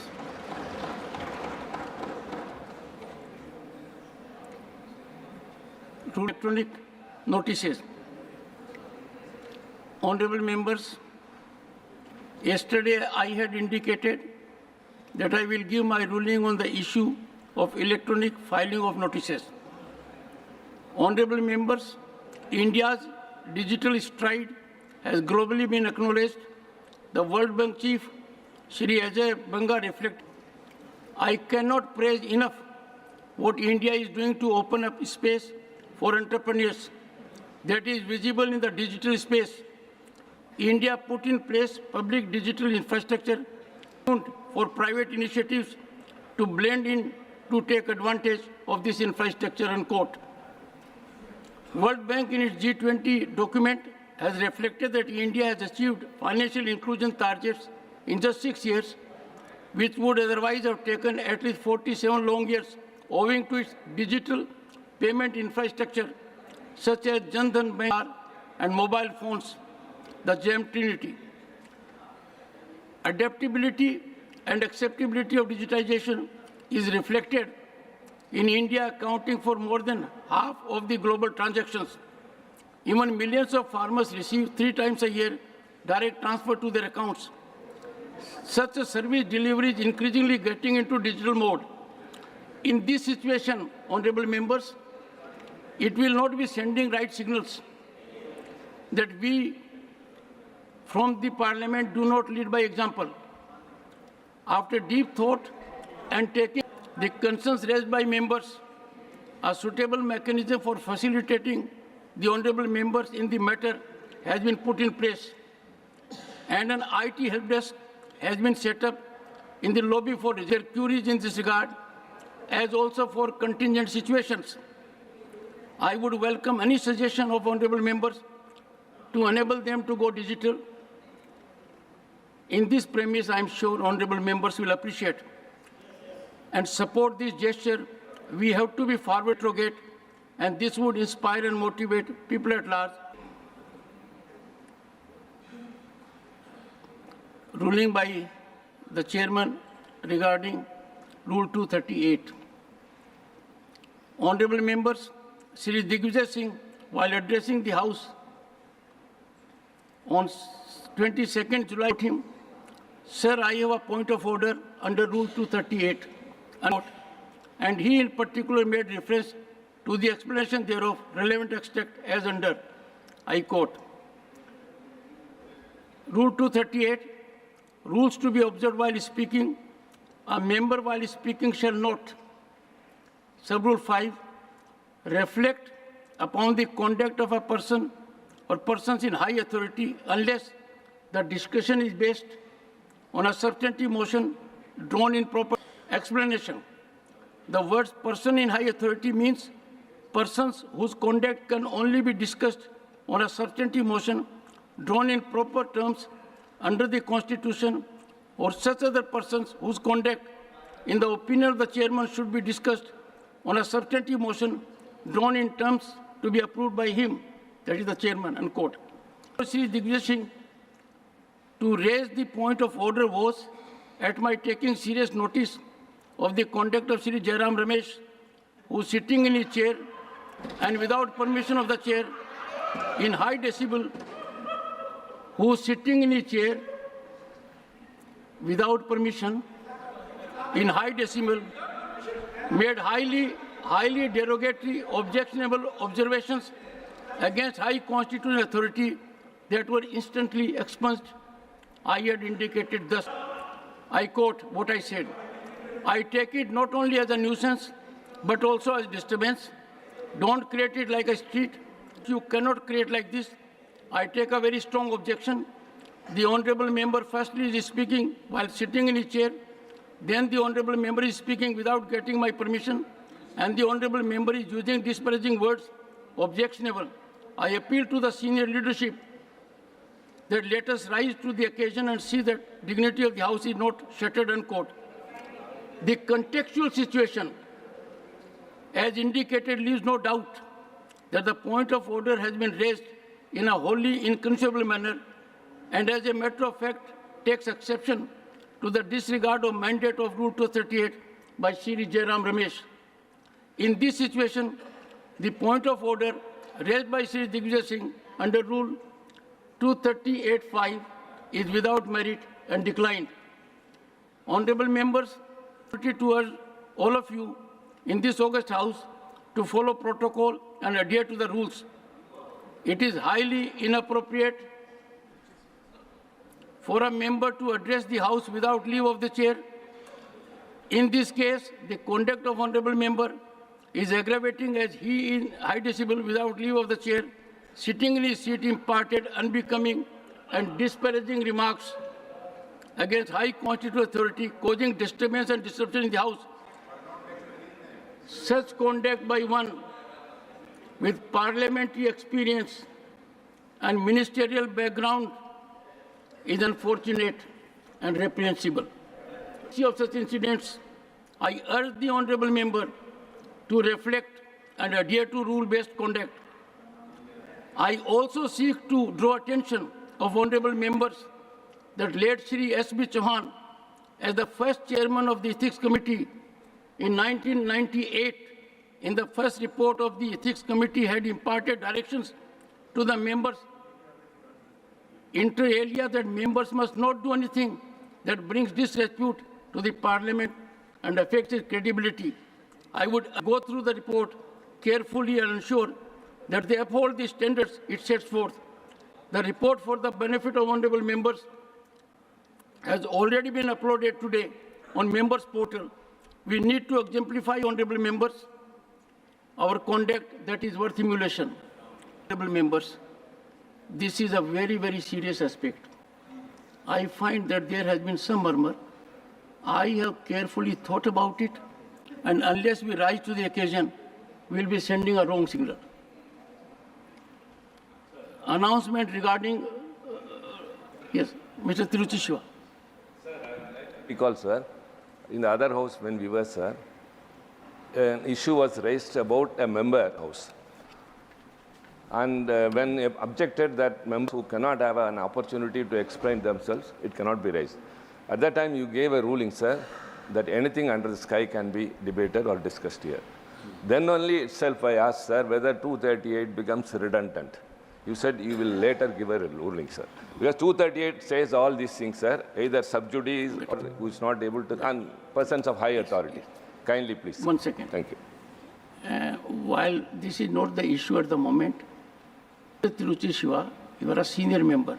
Our rules of procedure is specifically provide that conduct of a member of Lok Sabha can be discussed in this House. Rules provide. And it says, if an allegation is to be leveled against the honorable member, then permission of the chair has to be taken. Therefore, when I gave my ruling, and I'll have it sent to you also, I covered all these. We in this House have to be rigorously, if we say we can raise anything in this House, that is subject to the rules of procedure. It cannot be that we can raise all the matters we want in any manner we like. I find often that a member is normally not satisfied with answer of the honorable minister. There is a mechanism. We should take recourse to that mechanism. It is elaborate procedure, and there will be wholesome out. Leader of the opposition. Sir, we had the occasion to greet you. Sir? We had the occasion to greet you on your birthday. Thank you, sir. Thank you. But very short introduction. No, sir. I found in that. It was very long. No. Very long. Sir. I watched it. I reflected your son as a minister, Okay. your son-in-law as a member of Lok Sabha. Okay. Sir. I will have it sent to you, sir. I will have it sent to you today. No, I am thankful to you who remembered me. Sir. Sir, I remembered you on two occasions. One, on the day of your birthday, when I called you, and you blessed me. And secondly, yesterday in the House, as per practice. Sir, thank you very much for that. Sir, आपने ये कहा कि इस house में rules के तहत हमको चलना है और रूल्स छोड़ के कोई भी कितना बड़ा नेता हो उसको हट के बात करना ठीक नहीं रहे। और आपने हमको बार बार ये भी एक याद दिलाया कि इस सदन में जो लीडर ऑफ द हाउस रहते कितनी मर्यादा होती है उतनी ही मर्यादा लीडर ऑफ अपोजिशन उसको होती है। ये आपने बार बार कहा, हम भी उसको यही समझा कि लीडर ऑफ द हाउस को जो मौका मिलता है हाथ उठाते हैं तो आप सबको बिठा के उनकी बात सुनवाते हैं। जब हम उठते हैं बहुत कोशिश करना पड़ता है कभी कभी, आज तो मिला चांस, लेकिन बाकी वक्त बहुत कोशिश करना, जद्दोजहद लड़ना, और इतना होता है कि रूल छोड़ के मैं आकर आपको पूछना, मुझे भी वो शर्म आती है। मैं जो गलत बात कहते इस हाउस में, अगर उसको रिटॉर्ड करना है, जब मैं उठता हूँ तो मेरे को भी वही हक होना चाहिए। जब प्रधानमंत्री जी ने कुछ बात कही, गलत बात कही, तब मेरे पास डॉक्यूमेंट थे, आरएसएस के डॉक्यूमेंट थे, जवाहरलाल नेहरू जी के डॉक्यूमेंट थे, डॉक्टर अम्बेडकर के थे, और संविधान के बारे में जवाहरलाल नेहरू और सर एक minute. No, it will not go on record, sir. Sir, I expect you. Sir, I expect you. No, sir. No, sir. No, sir. Please bear with me now. Nothing is going on record. Please. Thank you. Honorable members, I have received. Honorable members, I have received 5 notices under Rule 267. And imagine the agenda we have for the day. We want to have it. The notice from Shri Johar Sarkar over sudden spike in terrorist activities in Jammu and Kashmir. Srimati Sagarika Ghosh, Shri Mohammad Nadimul Haq, members have sought over fake certificates being used for appointment through UPSC. Srimati Susmita Dev has demanded to abolish National Testing Agency and decentralize the examination. Honorable members, the only listed business for today is laying of Union Budget 2024-2025, Fiscal Policy Statements 2024-25, and the Budget of Union Territory of Jammu and Kashmir 2024-25, which is a constitutional requirement in terms of Article 112 of the Constitution of India. I fail to comprehend what these members want to dispense. Do we not want these papers to be laid on the table of Rajya Sabha? Such a liberal use of Rule 267 is not doing any. Honorable members may also recall that rules have been rarely resorted to in the past. Last time it was accepted in 2016. Keeping in view fact, 1 second, take your seat. Keeping in view fact that in the past 36 years, this provision has been allowed on about 6 occasions, and I get it on every sitting of the session, number of them.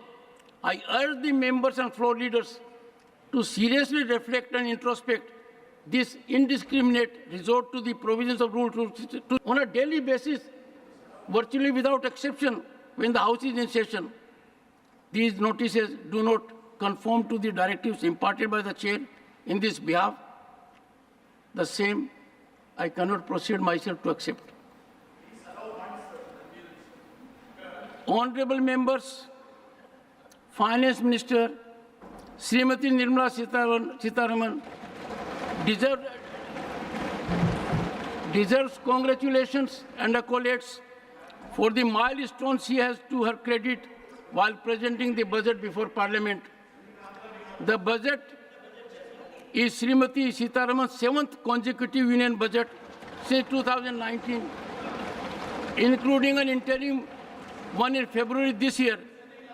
The only finance minister to have done so.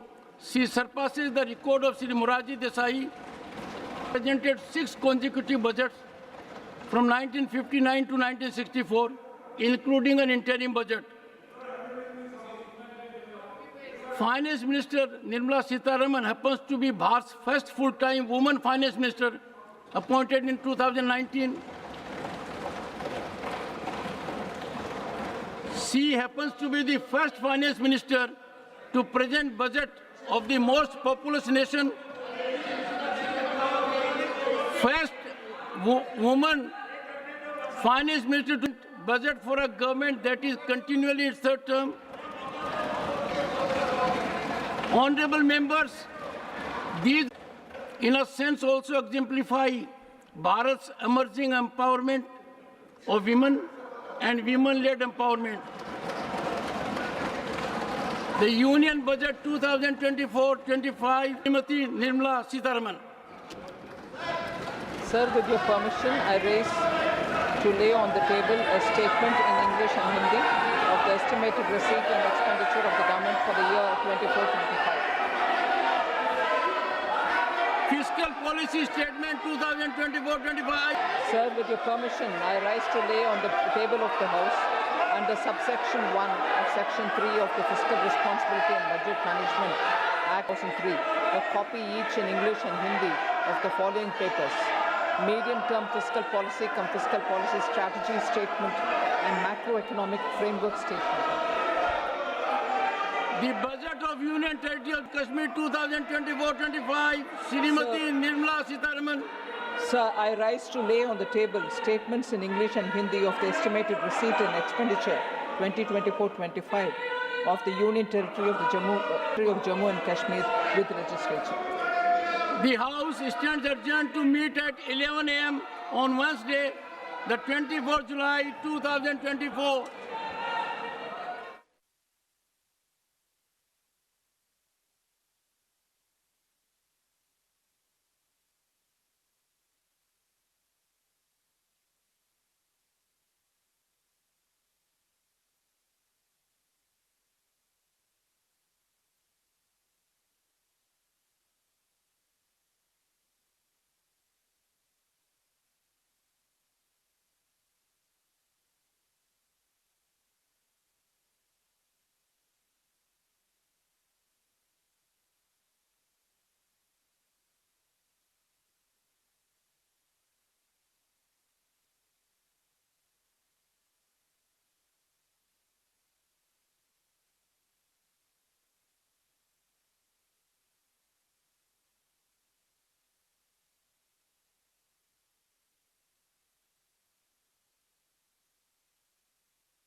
बिल्कुल बात budget की हो रही है और budget के बाद budget के जो प्रभाव हैं उन्हें समझाने के लिए हमारे साथ जो मेहमान हैं वो लगातार जुड़े हुए हैं।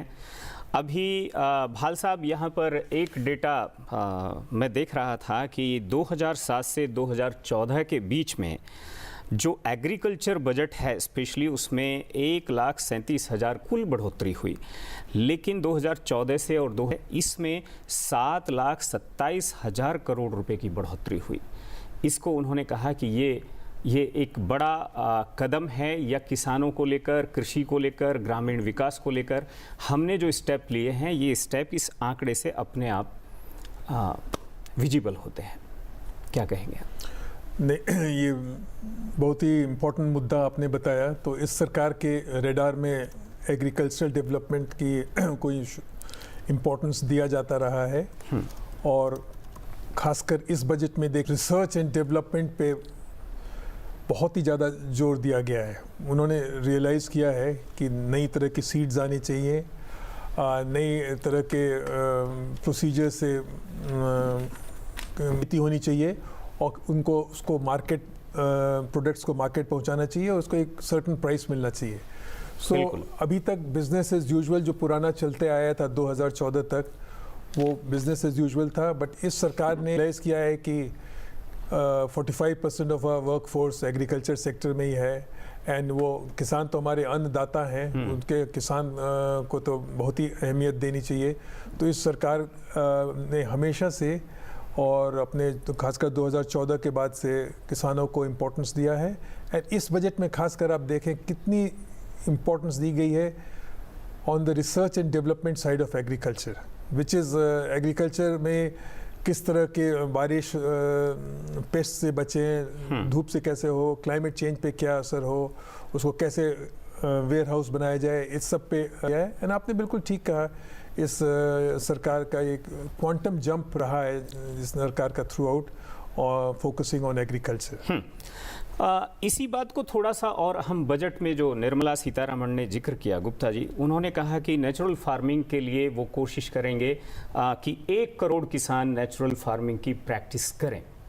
परंतु नेचुरल फार्मिंग की प्रैक्टिस करना, इसके लिए जो इंफ्रास्ट्रक्चर की ज़रूरत होती है, एक जो केमिकल या रसायन युक्त जो खेती है उसके लिए आपको डीएपी चाहिए, यूरिया चाहिए और बाकी नेचुरल इंग्रेडिएंट्स चाहिए होते हैं, वो क्लाइमेट चाहिए। लेकिन नेचुरल फार्मिंग के लिए भी कुछ ना कुछ चाहिए। उसके लिए भी आपको बायोगैस प्लांट चाहिए, वो बायोगैस प्लांट आपको खेत पर चाहिए, वो एक सिस्टमेटिक तरीका उसका हो कि पशु उसी के ऊपर हों, वहीं से गोबर और उनका वेस्ट जो है वो फार्म वेस्ट जा सके और वो पानी के साथ मिलकर खेतों में जा सके। मतलब वो उतना ही सरल हो तब उस प्रैक्टिस को वो कर सकते हैं।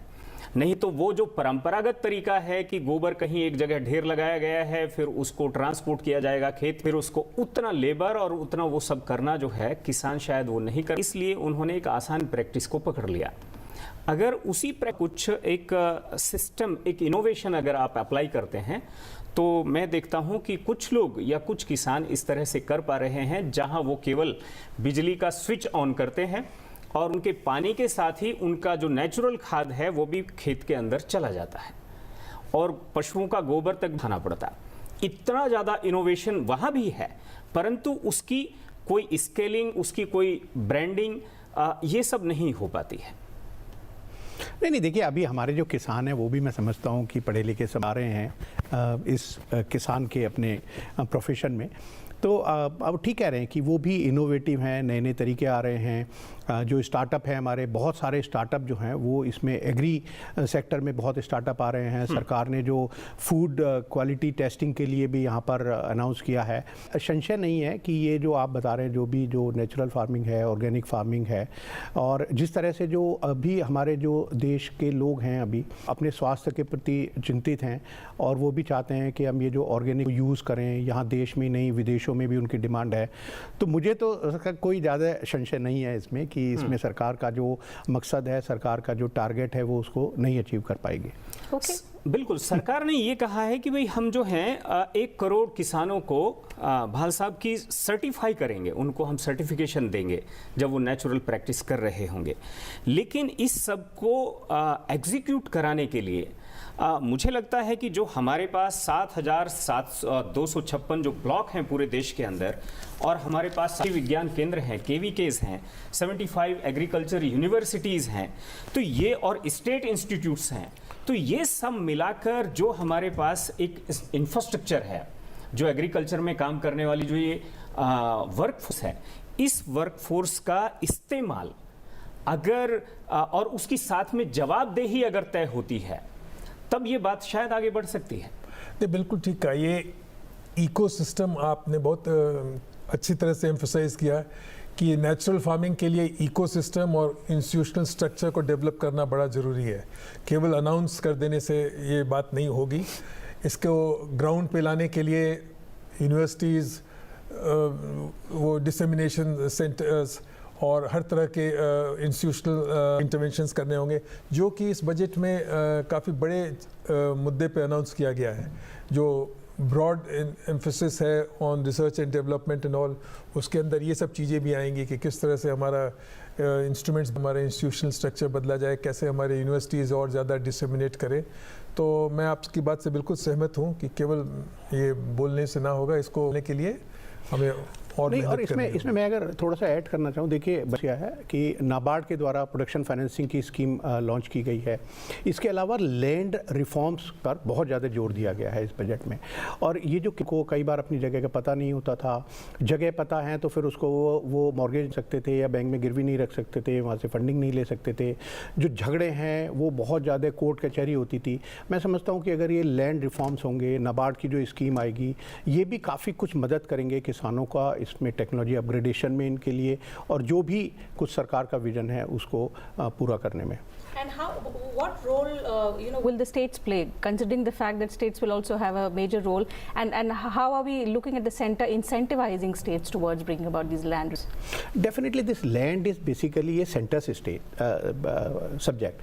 So all states have to, be in line with the center government for this thing. I suppose जितने भी state government है, मुझे लगता है कि वो भी चाहते हैं, और जब ये सेंट्रल गवर्नमेंट उनको कुछ फंडिंग का कुछ देगी, जैसे उन्होंने कहा कि कुछ सबवेंशन भी देंगे उनको, जो लोन दिया जाएगा उसमें इंटरेस्ट पर, तो मुझे लगता नहीं कि जो स्टेट हैं जितनी भी, वो सब सेंटर के साथ कंधे से कंधा मिलाकर ना चलना चाहेंगी। इन खास तौर से ये जो रिफॉर्म्स हैं जिनकी हमने बात की फार्मर्स के लिए, क्योंकि जो किसान हैं वो तो चाहे सेंटर हो या स्टेट हो, सबका वो वोट बैंक भी है, और सबकी नज़र में उनके लिए बहुत कुछ करने की उम्मीद भी है। Okay. Before we, let you go, you've been with us for quite some time, and we've been discussing crucial sectors which have been the big gainers. One important area has been tourism, Mr. Bhal, and the Finance Minister has announced a comprehensive development plan for temple corridors, and particularly in Bihar, redeveloping these ancient temples of Vishnupad, of the Mahabodhi temple, in line with what we have seen at Kashi Vishwanath, at Ujjain also.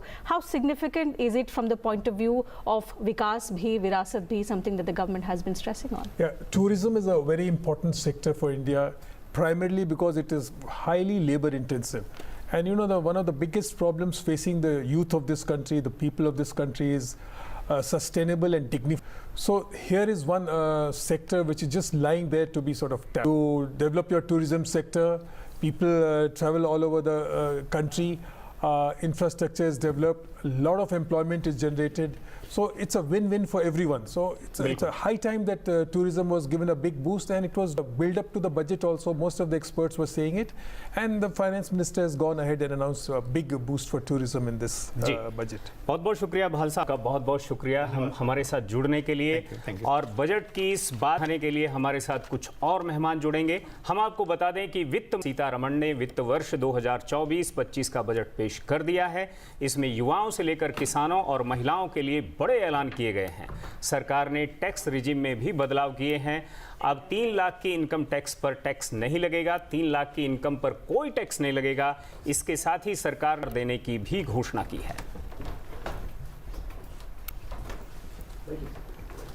हम आपको बता दें कि जैसा आप graphics में देख रहे हैं, तो यहाँ पर जो है 3 से 7 लाख पर 5% का टैक्स है, 5 से 10 लाख पर 10% का टैक्स है, 10 से 12 लाख पर 15% का टैक्स, और 15 से ऊपर जो आय है उस पर 20% का टैक्स है। तो ये आप देख रहे हैं जो इनकम ग्रुप्स हैं उनको किस तरह से उनमें बांटा है और किस तरह से उस पर अलग अलग तरीके से टैक्स इम्पोज किया है। Right. So as expected, the finance minister, and as she announced in her opening remarks also, that this budget is for all. It caters to the middle class. So you've seen some changes in the tax slabs. Although in the new tax regimes of the standard deduction, that has also been increased. That's some relief for the taxpayers, for the salary. विकास की नई ऊंचाई पर ले जाने वाले इस महत्वपूर्ण budget के लिए वासियों को बधाई देता हूं। वित्त मंत्री निर्मला सीतारमण जी और बहुत बहुत बधाई की पात्र है। साथियों, ये बजट समाज के हर वर्ग को शक्ति देने वाला बजट है। ये देश के गांव गरीब किसान को समृद्धि की राह पर ले जाने वाला बजट है। पिछले 10 वर्षों में 25 करोड़ लोग गरीबी से बाहर निकले। ये जो न्यू मिडिल क्लास बना है, उनके सशक्तिकरण की निरंतरता का बजट है। ये नौजवानों को अनगिनत नए अवसर देने वाला बजट है। इस बजट से और स्किल को नई स्केल मिलेगी। ये मिडिल क्लास को ताकत देने वाला बजट है। ये जनजातीय समाज, दलित, पिछड़ों को सशक्त करने की मजबूरियों के साथ आया है। इस बजट से महिलाओं की आर्थिक भागीदारी सुनिश्चित करने में मदद मिलेगी। इस बजट से छोटे व्यापारियों, एमएसएमईज को यानी कि लघु उद्योगों का उसकी प्रगति का रास्ता मिलेगा। बजट में मैन्युफैक्चरिंग पर भी बल है, इंफ्रास्ट्रक्चर पर भी बल है। इससे आर्थिक विकास को नई गति मिलेगी और गति को भी निरंतरता मिलेगी। साथियों, रोजगार और स्वरोजगार के अभूतपूर्व अवसर बढ़, ये हमारी सरकार की पहचान रही है। आज का बजट इसे और सुदृढ़ करता है। देश और दुनिया ने पीएलआई स्कीम की सफलता देखी है। अब इस बजट में सरकार ने एम्प्लॉयमेंट लिंक्ड इंसेंटिव स्कीम की घोषणा की है। करोड़ों करोड़ों नए रोजगार बनेंगे। इस योजना के तहत जीवन में पहली नौकरी पाने वाले युवा की पहली तनख्वाह हमारी सरकार स्किल डेवलपमेंट और शिक्षा के लिए मदद हो या फिर 1 करोड़ नौजवानों को इंटर्नशिप की योजना, इससे गांव के गरीब के मेरे नौजवान साथी, मेरे बेटे बेटी देश की टॉप कंपनियों में काम करेंगे। उनके सामने संभावनाओं के नए द्वार खुलेंगे। हमें हर शहर, हर गांव, हर घर एंटरप्रेन्योर्स बनाना है। इसी उद्देश्य से बिना गारंटी के मुद्रा लोन की लिमिट को 10 लाख से बढ़ाकर 20 लाख रुपए किया गया है। इससे छोटे कारोबारियों, विशेष रूप से महिलाओं, दलित, पिछड़े, आदिवासी परिवारों में स्वरोजगार को बल मिलेगा। साथियों, हम सब लोग मिलकर भारत को ग्लोबल मैन्युफैक्चरिंग हब बनाएंगे। देश का एमएसएमई सेक्टर मध्यम वर्ग से जुड़ा हुआ है। एक प्रकार से एमएसएमई सेक्टर की ओनरशिप मध्यम वर्ग ही है और इसी सेक्टर से गरीबों को ज्यादा से ज्यादा रोजगार भी मिलता है। छोटे उद्योगों की बड़ी ताकत, उस दिशा में हमारा अहम कदम है। इस बजट में एमएसएमईज के लिए ईज ऑफ क्रेडिट बढ़ाने वाली नई योजना का ऐलान किया गया है।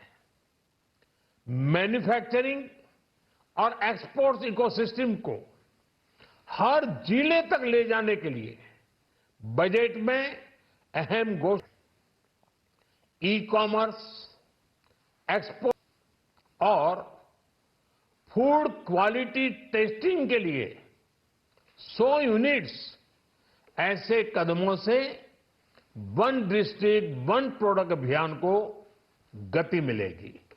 साथियों, ये बजट हमारे स्टार्टअप्स के लिए, इनोवेशन इकोसिस्टम के लिए ढेर सारे नए अवसर लेकर आया है।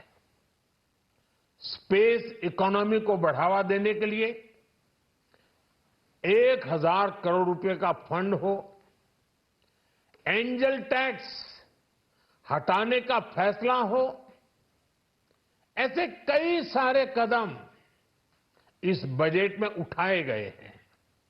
साथियों, रिकॉर्ड टैक्स इकोनॉमी का एक ड्राइविंग 12 नए इंडस्ट्रियल नोड्स, देश में नए सैटेलाइट टाउन्स का विकास और 14 बड़े शहरों के लिए ट्रांजिट, इससे देश में नए हब विकसित होंगे और बहुत बड़ी संख्या में नए रोजगार बनेंगे। साथियों, आज डिफेंस एक्सपोर्ट्स रिकॉर्ड स्तर पर है। इस बजट में डिफेंस सेक्टर को आत्मनिर्भर बनाने के लिए अनेक प्रावधान किए गए हैं। आज पूरी दुनिया में भारत के प्रति आकर्षण बढ़ा है और भारत में टूरिज्म के क्षेत्र में नई संभावनाएं बनी हैं। टूरिज्म क्षेत्र गरीब और मध्यम वर्ग के लिए कई अवसर लेके आता है। इस बजट में टूरिज्म क्षेत्र पर भी विशेष बल दिया गया है।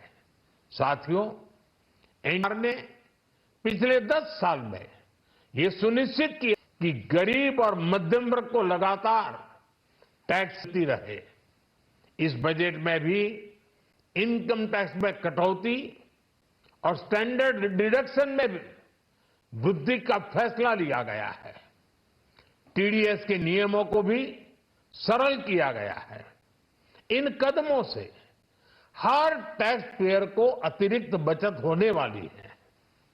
साथियों, विकास के लिए भारत के पूरा संपूर्ण विकास पूर्वोदय के विजन द्वारा हमारे इस अभियान को नई गति, नई ऊर्जा मिलेगी। हम पूर्वी भारत में कई महत्वपूर्ण इंफ्रास्ट्रक्चर जैसे हाईवेज, वाटर प्रोजेक्ट्स और पावर प्रोजेक्ट्स का निर्माण कर विकास को करेंगे। साथियों, इस बजट का एक बहुत बड़ा फोकस देश के किसान है। अन्न भंडारण के लिए दुनिया की सबसे बड़ी स्कीम के बाद अब हम वेजिटेबल प्रोडक्शन क्लस्टर्स बनाने जा रहे हैं।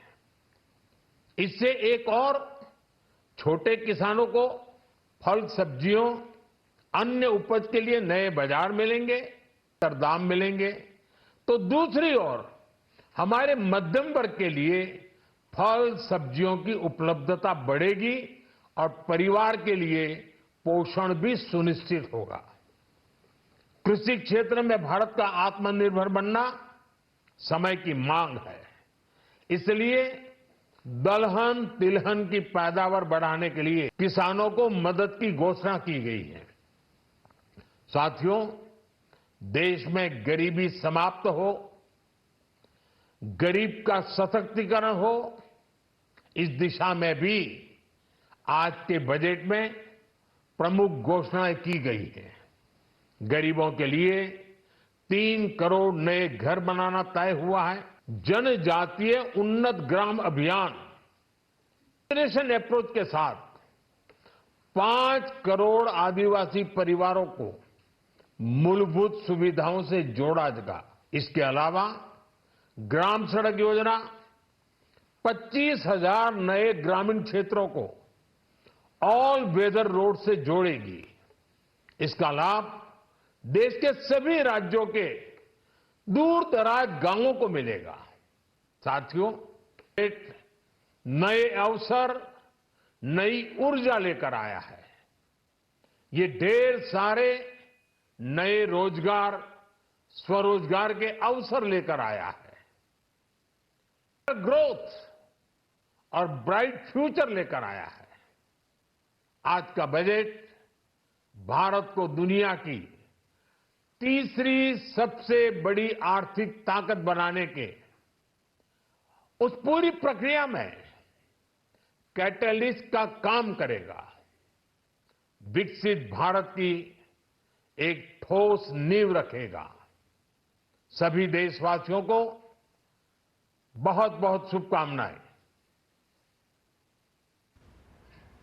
Mr. Narendra Modi expressing his first thoughts on the budget, the first full budget of the 3.0 government. He hails it as a holistic, all-inclusive budget and which caters to the far-reaching policies. In fact, if I may put across to you viewers how the government describes the budget, putting employment as the central theme of this budget, wherein the E stands for employment and education, M for MSME, P for productivity, L for land, O for opportunities, Y for youth, M for middle class, E for energy security, N for the new generation reforms, and T for technology. So an all-encompassing budget which the government has present and cater to all of the sectors that we are discussing. We've spoken about the key highlights, but now with us in the studio are two experts. Sector-specific allocations, sector-specific efforts and initiatives is what we look at. So let me introduce in the studio Mr. Professor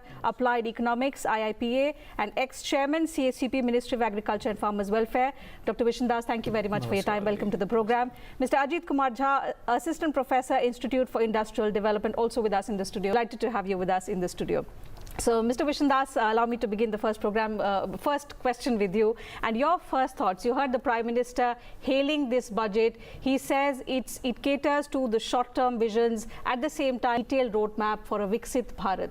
How do you see this budget, India, forward and realizing a lot of the objectives towards becoming a developed nation by 2047? Yes, absolutely. This budget may be for 1 year, as is the technical requirement for 1 year, but this has a far-reaching ramification. First thing which I see is the employment, and employment is a very out-of-box solution. And I see India, this budget is a statement that they don't want to, India does not want to emulate or copy any country, developed or developing. Absolutely. Because they want to have the homegrown solution, Indianized, and this is a Bharatiya model of development.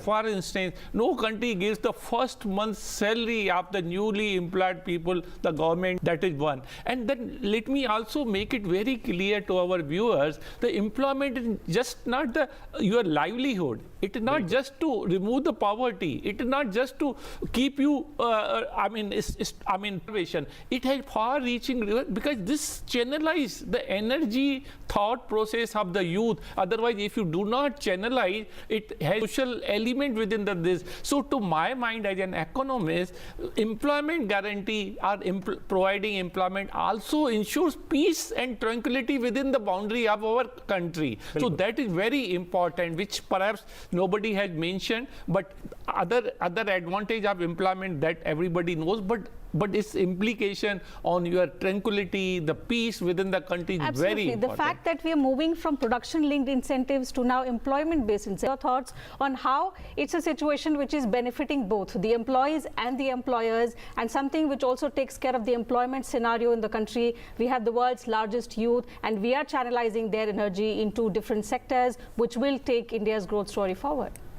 Yes, I think as Nadi explained this budget very beautifully in a way, and I like the acronym you mentioned about the employment, each of the word of employment.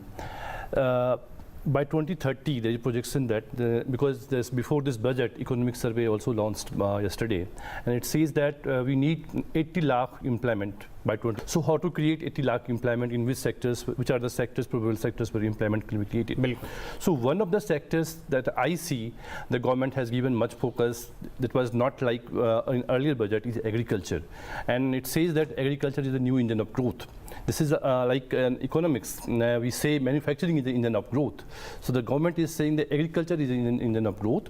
And for that, government is giving much focus on to raise the productivity of agriculture, because we see when you compare agriculture with the other sectors, the agriculture has the lowest productivity. So how to increase the productivity of agriculture so the production can also be increased. At the same time, workers' productivity can also be increased. So agriculture is one of the sectors, and the other sectors like manufacturing. The government has given much of the focus on manufacturing in terms of MSME, boosting MSME, like giving credit support or increasing the loan capacity of Mudra from 10 lakh to 20 lakh rupees, or giving 1 crore internship in 500 companies to new youth. So all kinds of employment is the focus of this government, giving the demographic dividend that we have right now up to 10-15 years. Ashok जी, एक बात और भी कही गई है कि वो सरकार ने कहा कि वो वेजी क्लस्टर जो है क्रिएट करेगी।